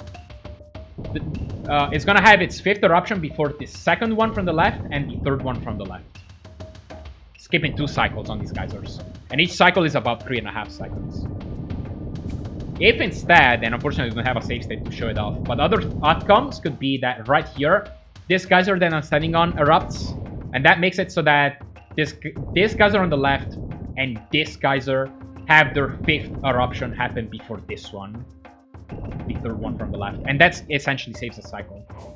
While if any of these 2 geysers on the right are the ones that have their 2nd eruption happen second, and that's pretty easy to show off by just not waiting here at the start. Yeah, I'm gonna have this one erupt second, for example. Then that's the worst RNG because you skip 0 cycles. And it's just BS. You're just gonna have to come here and pray that you get good RNG. It's a pretty major time swing, unfortunately. But yeah, that's the story of it. Like you're just gonna wait around here for about a minute before all the geysers finish their eruptions. You're gonna have falling rocks in between each of these geysers. The left side geyser is the safest because here, immediately here to the left, there's never gonna be a rock. So this is a pretty safe spot. And then when you need to move, just move to the to this one, and then move back here to the left until you get your last eruption. There's even a safe pixel here. Like if you stand on the right pixel, this lava is not gonna hit you. It's pretty hard to hit though, and I wouldn't recommend. I would just recommend moving around for a bit. Much safer. Okay, this is the last eruption. So you're gonna see that this rock falls before everything else.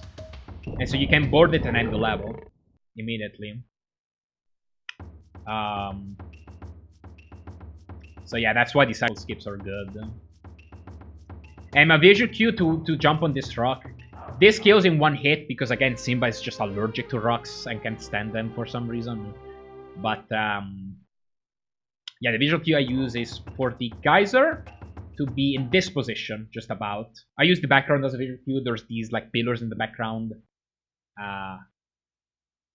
But as soon as that geyser hits that position, I press left and jump at about the same frame.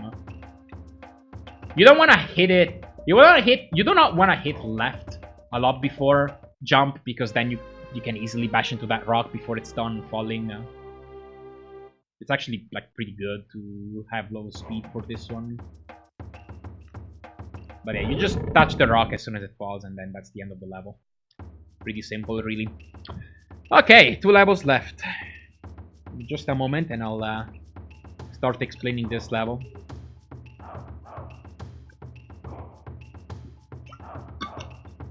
Oh yeah, and it goes without saying, if you miss the skip, If you miss the skip in Be Prepared, either take a death warp or you can use the cheetah on. You can try to beat the cheetah on further right. Like say, like, oh no, I somehow like killed this or missed it somewhere else. There's another cheetah here on the right, and you can try to bait.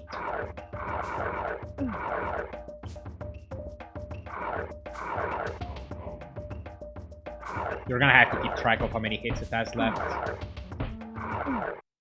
But yeah, you could use that, or you just take a death warp and go back to the beginning of the level. That's gonna allow you to do the same strat, really. And probably doesn't even lose that much time compared to trying the cheetah on the right there. But yeah, it's definitely better than trying the entire freaking level, because this is a long and pretty difficult level. So don't play it. Don't play it if you can help it. All right, Simba's Return. This is the hardest level in the run to do optimally, in my humble opinion. There's a lot of corner cutting and a lot of just difficult strats in general that are worth going for. The path is to take this cave here on the right. If you want, you can already hold up and left, up and right. You're not gonna enter these caves unless you release your forward direction. So you can hold it and then just time your fight release for this. And then this first screen, the optimal strat is to do this. 5 jump slashes. And if you do it right, you want to take a bit of a running start here for the last one. And jump when Simba's paws are like right here. Like running start and jump slash like this. And you can weave in between these platforms. This saves like about 10 frames. Over just landing here and having to drop down. Oh, humble.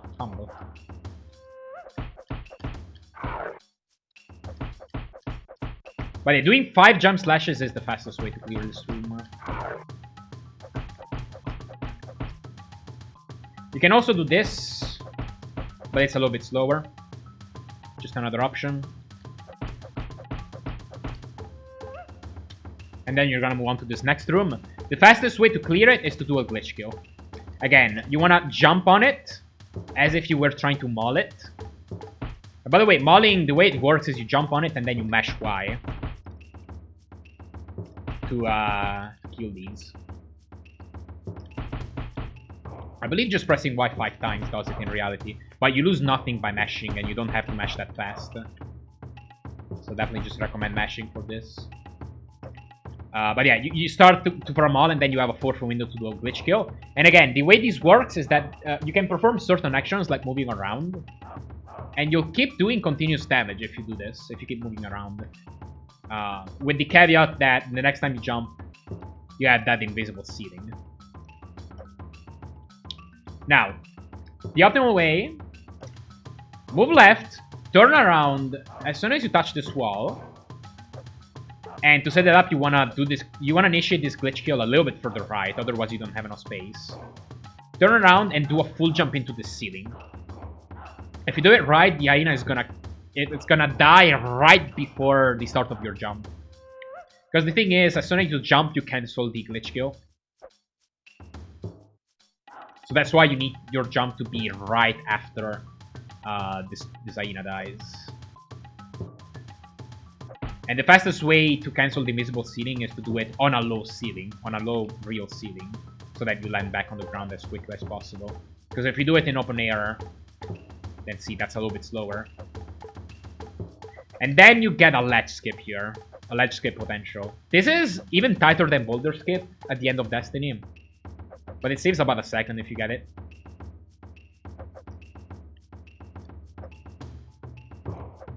Yeah, that's how it looks like in a flow. If you don't get it, like, just no big deal. You just start jumping from him. But after you do that, jump from the last rock. You can theoretically grab this ledge from here, but it's slower than just jumping on this rock and then to the right.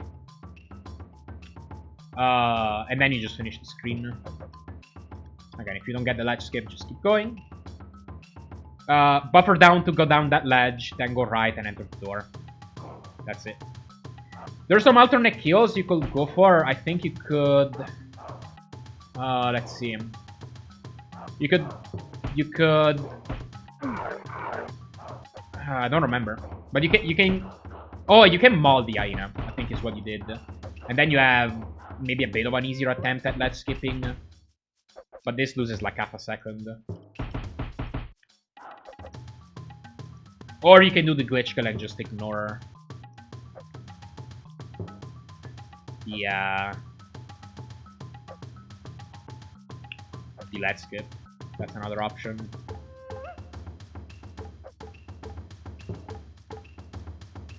But I would definitely recommend trying to go for both. Oh man. Anyway, moving on. There's one more glitch killing here. You go down, drop down here from the left. And I want to make sure that you time your left release properly, because if you don't, then it gets harder to drop down this ledge. Like you're gonna grab that usually. So hold left coming out of the door and then time your left release. That's the easiest way. And then coming out of this hyena, you actually want to slash earlier than you think, in my opinion, to get the glitch kill on this. But the way you continue the glitch kill is by crouching and doing a crouch attack like this. And you can keep doing continuous damage to the hyena without moving that way.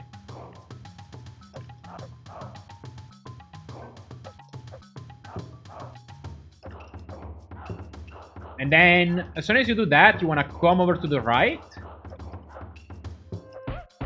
and kill this hyena with 5 slashes. You want to do this slash pretty early, coming out onto this second hyena, because if you do it too late, you're going to get a glitch kill, which is actually slower and more awkward to work with. Yeah. Like, this is actually slower than just doing the 5 slashes. And then you can climb your way to the top like that. Now, the more optimal way to do this would actually be to leave this hyena on the left with 1 HP. And if you just start moving right a little bit sooner, you will cancel the glitch kill just before the finishing blow. Oh, I got it there. And then as you climb up, you can do the final blow. That's just a little bit more optimal. And then you can climb your way back up.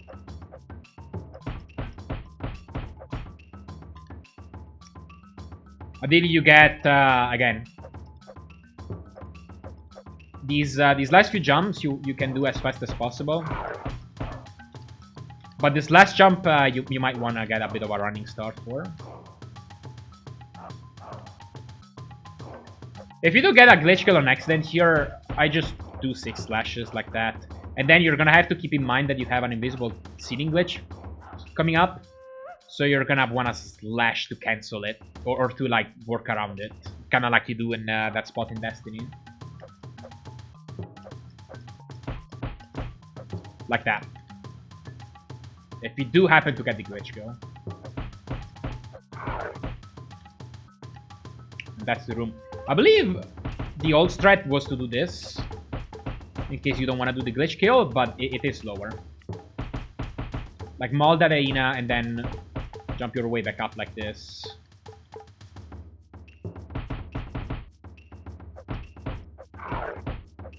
Oh man, isn't even in range. But yeah, that's slower.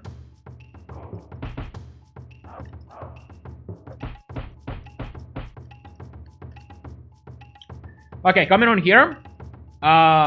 Again, the fastest strat is to do 3 glitch kills on these. And you're gonna wanna drop straight down and kill the first one. Kill this right one first. You release left, start facing right, and slash. And then do a crouch attack and that will kill it. Stay crouched long enough. A bit of an awkward amount of time, perhaps even. Because if you start going to left too soon, you're gonna keep it alive. Va bene.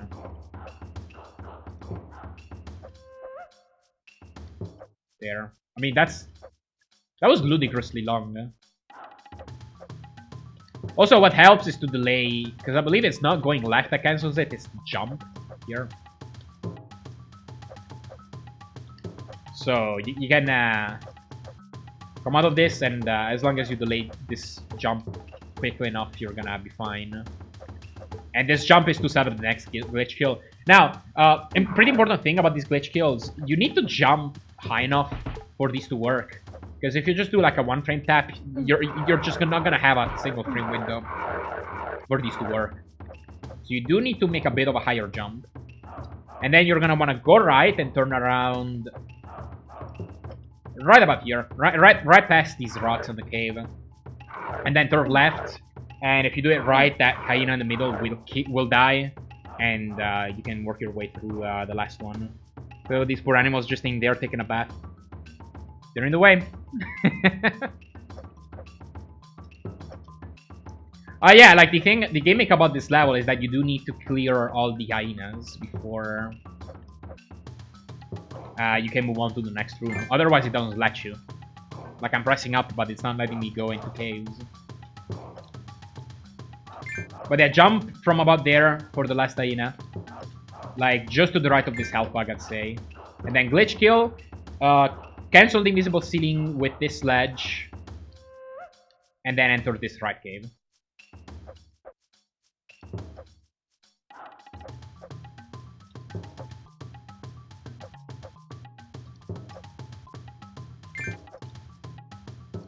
Like so.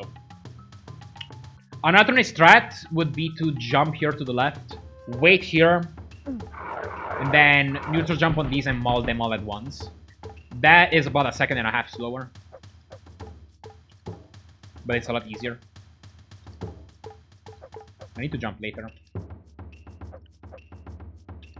Oh man.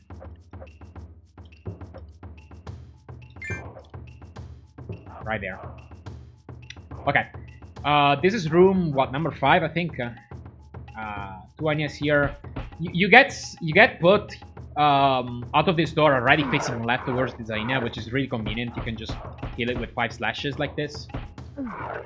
Now, you have to be careful that you have a good slash rhythm here. Because, first of all, enemy iframes are just 1 frame longer than your slash cooldown. So if you're frame perfect on these slashes, you're gonna miss them. So you can't be too fast. But you also can't be too slow, otherwise the hyena gets a chance to attack. Like that. So you need to have a good rhythm to keep it in stun lock. 1, 2, 3, 4, 5. And then that's the fastest way to dispatch the second hyena, right there. If you miss it on 1 slash, you can always just add 1 to the end. This initial jump slash, it's a bit tricky. Like, you don't wanna slash immediately as soon as you start to jump, because otherwise you don't have time to get the second one off.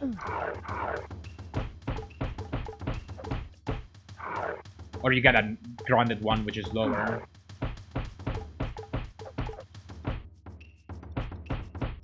But you also don't want to make it too high, or else you just miss entirely. So there's a bit of a balance to this. And then, if you do it right, you should have enough time to get 2 slashes off in the same jump.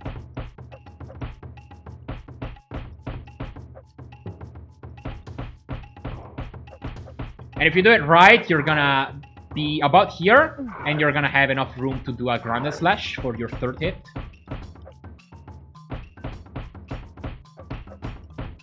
And then you're gonna want to go forward and again do your last 2 hits as airborne slashes. For this last jump, you do wanna make your slash basically frame 1 now. Oh yeah, I have the infinite slash glitch active. I think that's another thing that can happen in this game.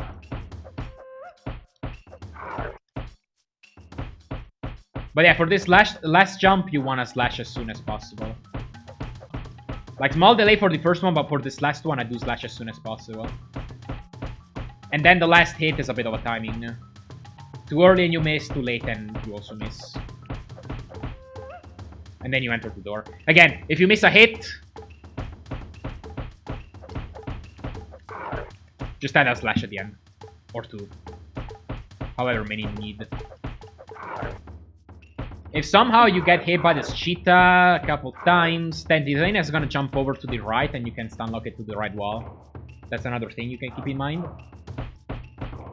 But I believe that's it for this room. Oh yeah, an alternate strat is to just maul this cheetah. Much easier. You wanna maul it from the left side so that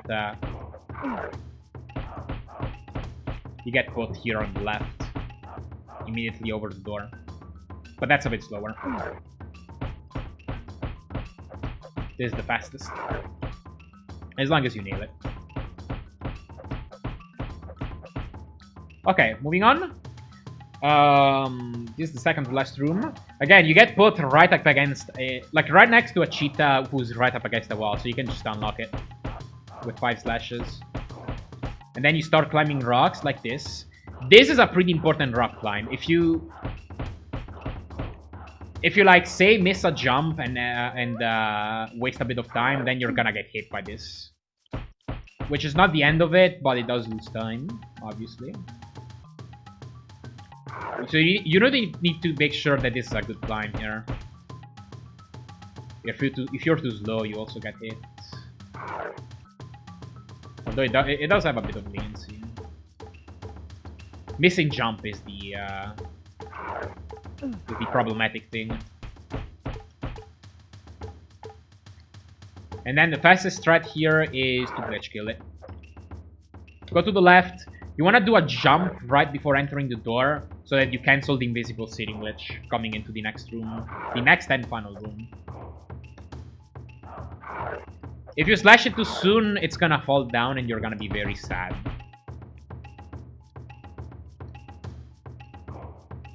Because that's what you have to do. If you're too slow, like, you're just gonna get a bit of a semi-maul and you're gonna have to retry. But yeah, the glitch kill here is fastest. You wanna do the jump to cancel the invisible ceiling a little bit like after the middle of this cave.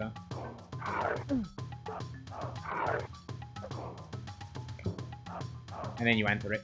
Like, one key thing of information about these glitch kills. You are dealing continuous damage as you're moving, but if you go far enough off screen while performing a glitch kill, and then you do something to cancel it and the enemy survives, then it's gonna respawn with full HP. So like in that case, if you do miss the glitch kill, that hyena over to the right is gonna be far enough, and it's gonna respawn with max health. So keep that in mind. You're always very sad. Well, I'm sorry to hear. Final room. This is the strat. This is probably the easiest room in the level. You wanna maul this second one. Just make sure you get enough speed on this jump, obviously. Maul the second one, and then jump over these last two. Do a forward jump. Make sure you're just right next to this last hyena while you do this last forward jump. And then go left and go in for the kill. Sometimes some hyenas will survive depending on positioning and whatnot. But if they do, just do an additional slash to finish them or whatever. Not too bad. Not too bad at all. Alright, just one level left. Pride Rock.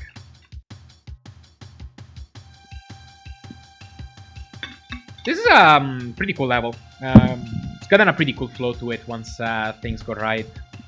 But immediately right off the bat, there's the first Scar skip of the level.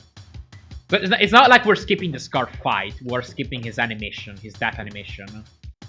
Like, if you played this game casually, you might be used to, like, just doing these single slashes. It might take a while to kill him. You might attempt at mauling him. Like, this fight is very long. But don't like the fact that, like, the series of movement is very fast, pull you into the fact that we're skipping Scar. We're actually just dealing so much damage with these glitch kills that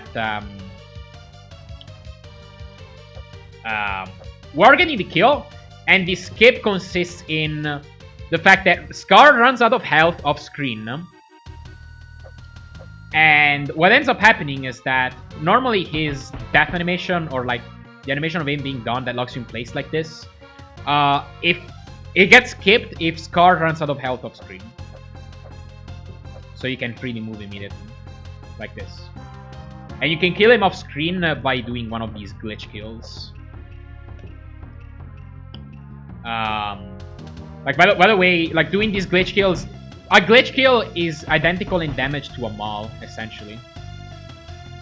So we're basically just substituting a full damage maul with a glitch kill.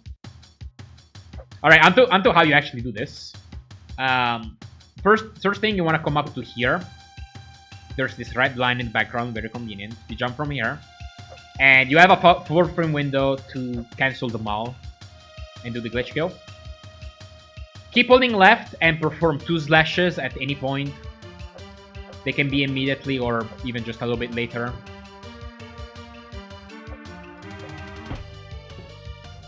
Well, actually, you do have to do the first one early enough. But yeah. Just do 2 random slashes, that'll do. And that's gonna deal the first, I believe, 32 HP of damage to him.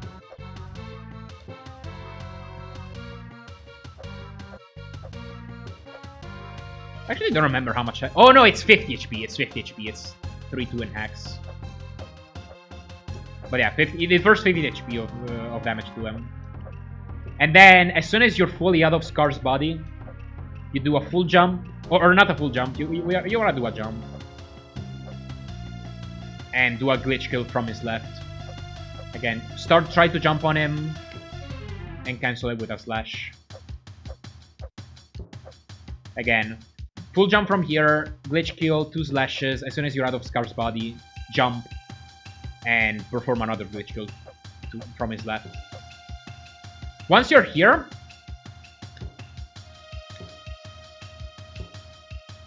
right about here, perform a small tap. That again is just to cancel the invisible sitting glitch. Don't do it too early, or you won't deal full damage to Scar.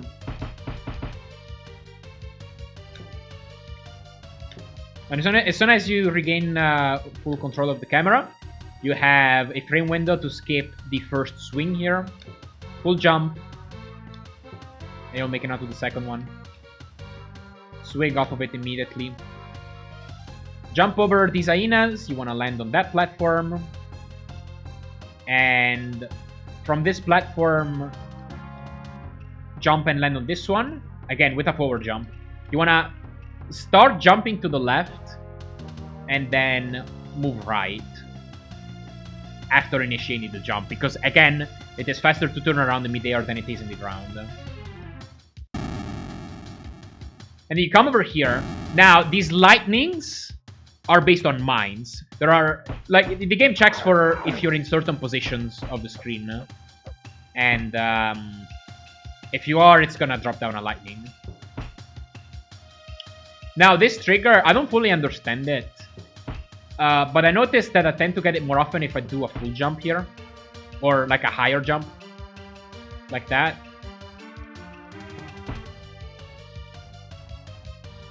Like that. While I basically always avoid it if I cut this jump short. Like this.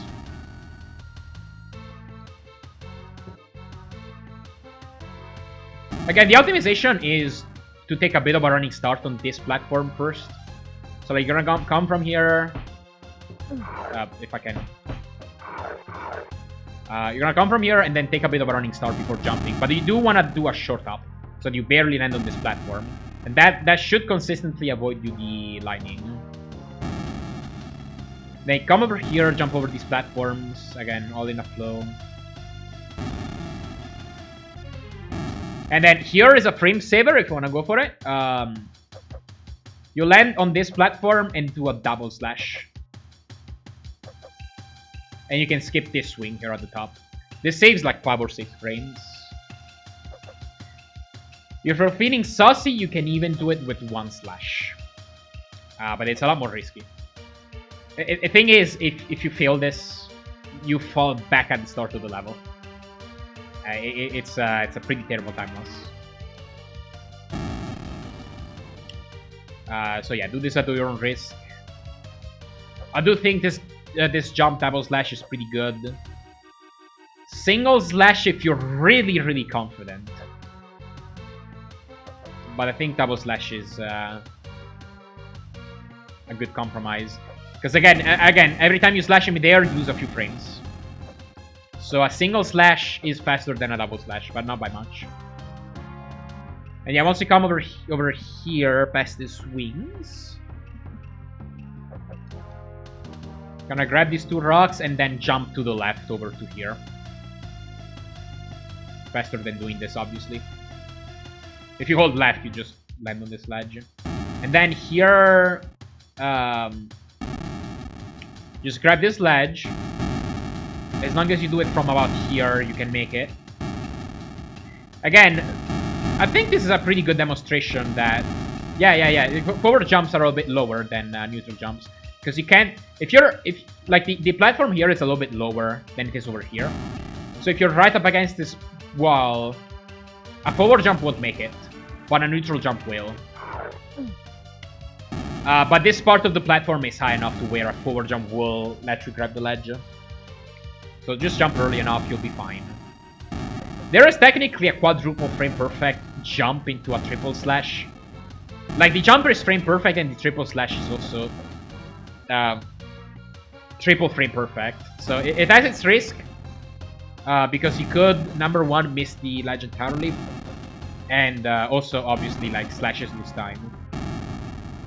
But you could theoretically skip the ledge like this. I just grabbed the ledge. I've never even hit this quadruple frame perfect jump slash a single time, so I don't even attempt it. Then you jump over these 2 hyenas. Technically, you could clear them with 1 jump, thanks to a jump slash. But again, slashing in midair loses time. And a single jump slash is lower than 2 simple jumps. So this is fastest. And then there's another lightning mine here.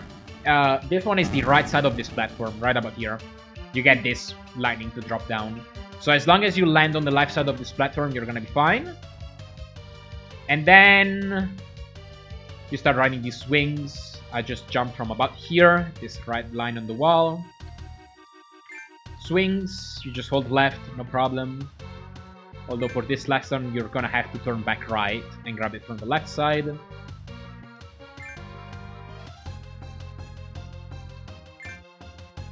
And then go here, and this is the second scar fight. He has 50 extra HP, which means you're gonna have to do 3 glitch kills. That's how that looks like. I can still do the animation skip on him. This one is a little bit more tricky. The visual cues are... I jump right before this diagonal red line. So from there, that's where I jump. And I go for the glitch kill towards his head. And then when his head is almost off screen, like I start holding left, obviously, after going to glitch kill. And when his head is almost off screen, I start holding right again. And try to jump on him again where this red line is, just about. Right here. And I go in for the second glitch kill. And then I do the same thing for the third one. And just like the cheetah in Destiny, you're gonna have to do a brief turnaround for this last one to work.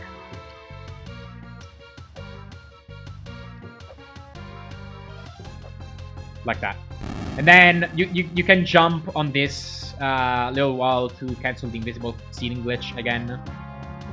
By that time, Scar should have died. Or ran out of HP. He's not dead yet, technically. And then you keep going with the level. If you miss it, obviously, like a good backup, like if you miss it. You can go for another glitch kill if it's far left enough. You will still be able to get the scar skip if it's off screen. Or like if he keeps moving to the right, you can just maul. That's the fastest way to deplete his health without going for the glitch kills.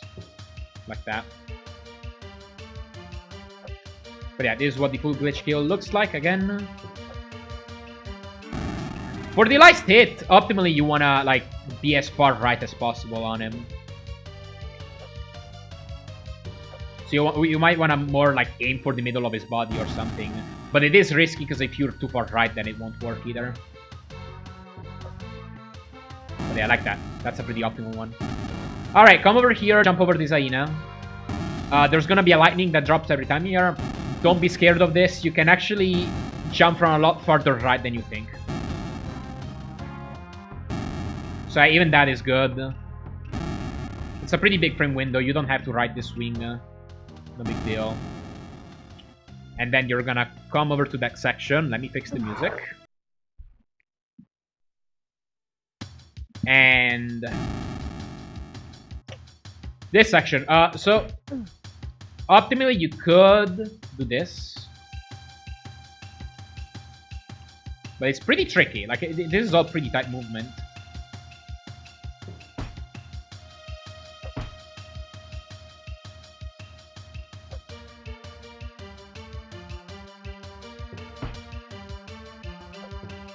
Like, the objective is to get on top of this platform and then do a jump slash to again skip a ledge here. What I recommend doing is slashing the second hyena. So that it gives you a lot more breathing room to do this. Because otherwise it's really tight. This makes it a lot easier. For this jump, you want to turn around before landing. Because if you don't, obviously you have this turnaround animation on the ground. Or you don't have enough speed to quite make it to this ledge. Yeah, turn around before landing and then jump slash, grab this rock. Climb these. And we're almost at the end. There's another mine that you have to be aware of. This time it's on the left side of this platform. And then makes a whole bunch of lightnings appear, including the one on this platform, which is key. Hey, what's up, Kevin? So you basically just wanna land on the right side of this platform and then jump from this. You're gonna end up on this platform without lightning, hopefully. And then as soon as you get here, you turn around, hold right, and jump slash. And you should hopefully be able to grab this ledge. Like that skips the entire like puzzle in this area with like, you know, lightnings and stuff. Like I don't even remember. Like you have to like go to here, do some. I don't know. This is all pretty easy to skip regardless. This is what it looks like in a flow. Jump there, and then towards the left side of that platform, turn around and jump slash. You can technically clear this without a jump slash, but I think it's frame perfect. Yeah, there it is. And I mean, even with a jump slash, it's not that hard to miss. If you do, you can just try again, like this. But obviously, it's a time loss. A really long time, and you were here for it. Yes, indeed, you were. But yeah. Grab this ledge. On the Genesis version, it's even possible to do something like this. You can grab the ledge from here, but as far as I know, it's not possible on the SNES version. So there.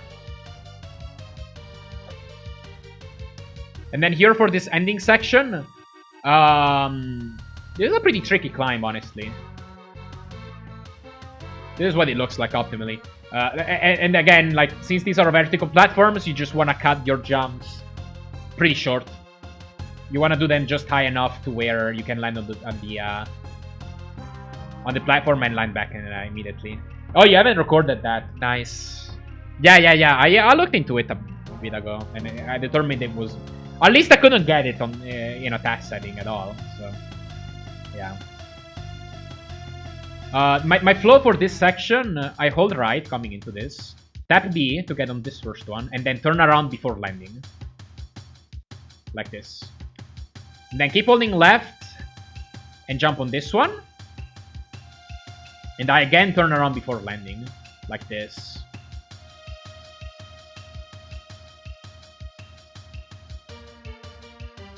I turn around before landing for all of these, actually. So like this. From the third platform, again, same jump, land here, and then you're hopefully gonna be able to time this last jump to get on top as well. The reason why it's important is because Scar, he has a trick, like, you need to touch it, you need to be far enough left for Scar to be able to spawn, right there. So an old strat used to be that you could do this, but that is lower.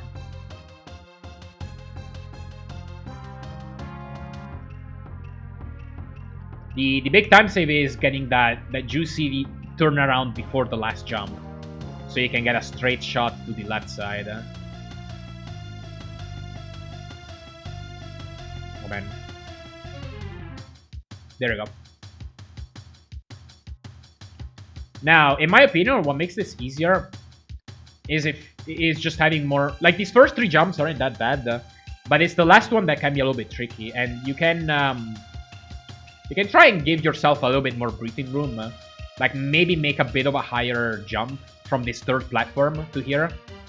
So that you land further right and you have more space to do this last jump. But yeah, that's the climb. And then we just got one more Scar fight to go. I go far enough left just until I see him, roughly. And then turn around. And when Scar is towards the start of the descent of his jump, right about there, that's when I jump. Do a forward jump, full jump, land on him, and start mauling.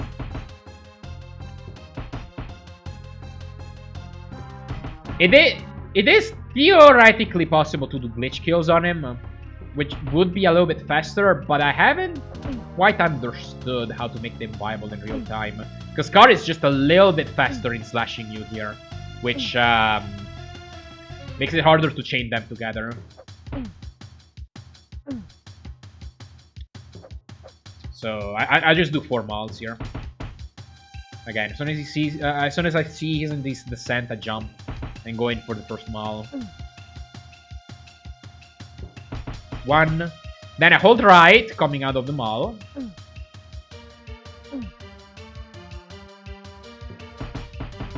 And jump as soon as I can to dodge his swipe. I believe if you're too close, he can hit you. Yeah.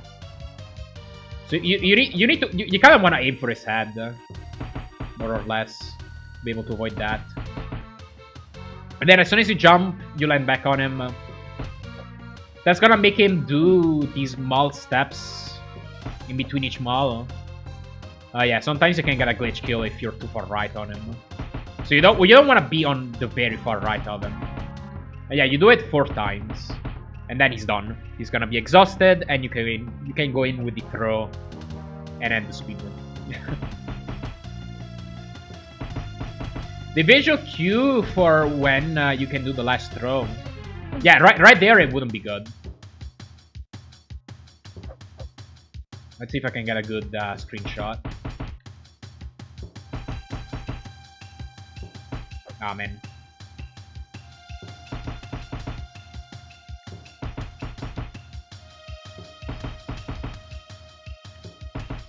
That's even a little bit further right. He could be a little bit further left and it will still work.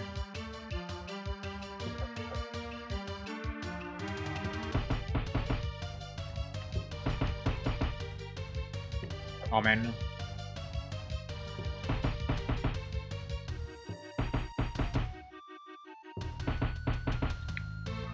I use this rock here in the background as a visual cue to know if he's in a good position to be thrown.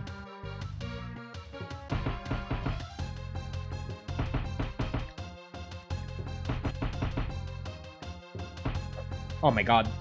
But yeah, this won't work. he'll survive, and you'll be sad. You'll probably have stopped the timer too at that point, because time ends as soon as you do the input to throw him.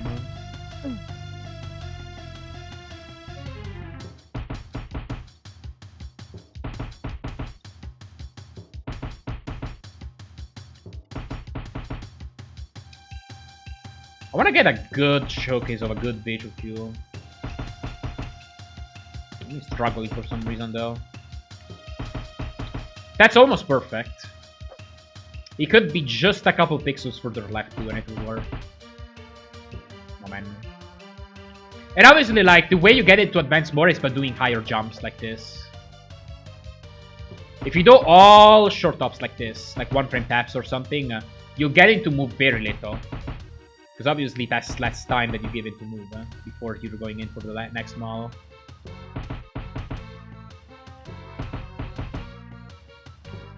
Ah, man.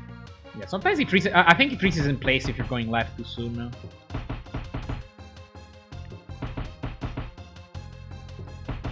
It could be further left and it would still work.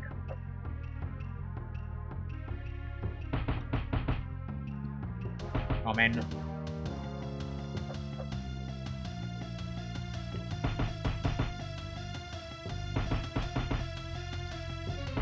Nope. I don't want to get him frozen like that.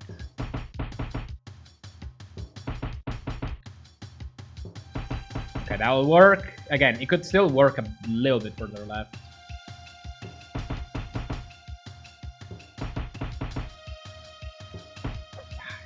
Got him frozen again.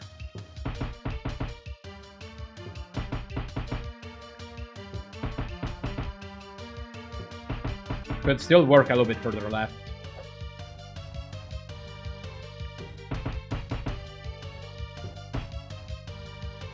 And obviously, the less you make him move, the more time you save. The more time you save.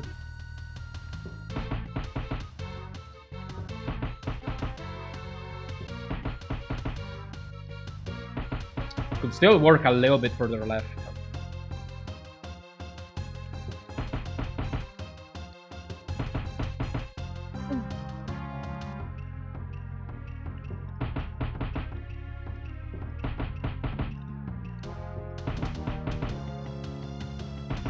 That might not work.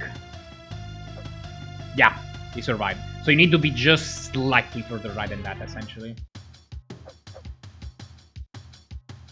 Can still work a little bit further left. No. See that one didn't work. And obviously, again, if you think you're gonna get him to be too far left, like if you think you cut your jumps too short during the first few models, you can just cut your last one a little bit higher to make him take a few more steps and then be able to throw him. I think that's it. Like, I don't like that. That's all for Pride Rock, as far as I remember. I don't know if there's anything like else that I really should explain about like general mechanics and Dora in general. Run ends. Oh yeah, I guess just a bit of timing information. Time starts as soon as you press start on the title screen, as soon as you press the X or YMD, whatever you use to throw Scar at the end. And if you're doing a visual frame count, you're gonna wanna add 2 frames at the start and subtract 11 frames from the first frame that Simba crouches. Is in the crouching position to throw Scar, because the button presses happen before the visual frames change in game. That goes for basically any game. So in this game, it just happens that like you press start on the title screen. I think actually 1 frame theoretically, because it depends on how it's like tested on emulator, but it doesn't matter as long as you go the same direction for both time start and time end. Basically, you can just subtract 2 frames before, add 2 frames before you see the fade out on the title screen, and subtract 11 when you see Simba in the crouching position. That's just a frame count information, nothing too relevant. GG for world record. Things kiss your record goodbye. All right, show me, Giblet. Show me your strats. Show me your moves. Lucha gonna beat this record tomorrow. He's welcome to. All right, like if anybody has any question, like I'm free to answer. Like you know, feel free to ask them. I'll definitely answer them. And can you feel the love tonight? Indeed. Mandatory. It's mandatory to let the credits play after a good run. No, it's not. But I like to do it. Do the questions have to be about this game? Well, ideally, but sure. Ask me anything. What kind of pepperoni on pizza? Spicy. Spicy is pretty good. Can you wear a maid outfit? Well, I probably could fit in it, but I'm not going to. Alright. How long was this? Just under 4 hours. I guess if that's it, like, unless I'm forgetting something, I hope I'm not. But I guess I could call this a tutorial. Cat bunny ears? No. I'm good, thank you.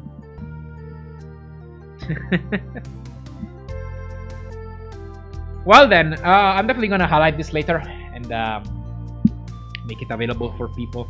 You're forgetting to thank the sponsors. Thanks Simba for being controlled by me. Is that good enough?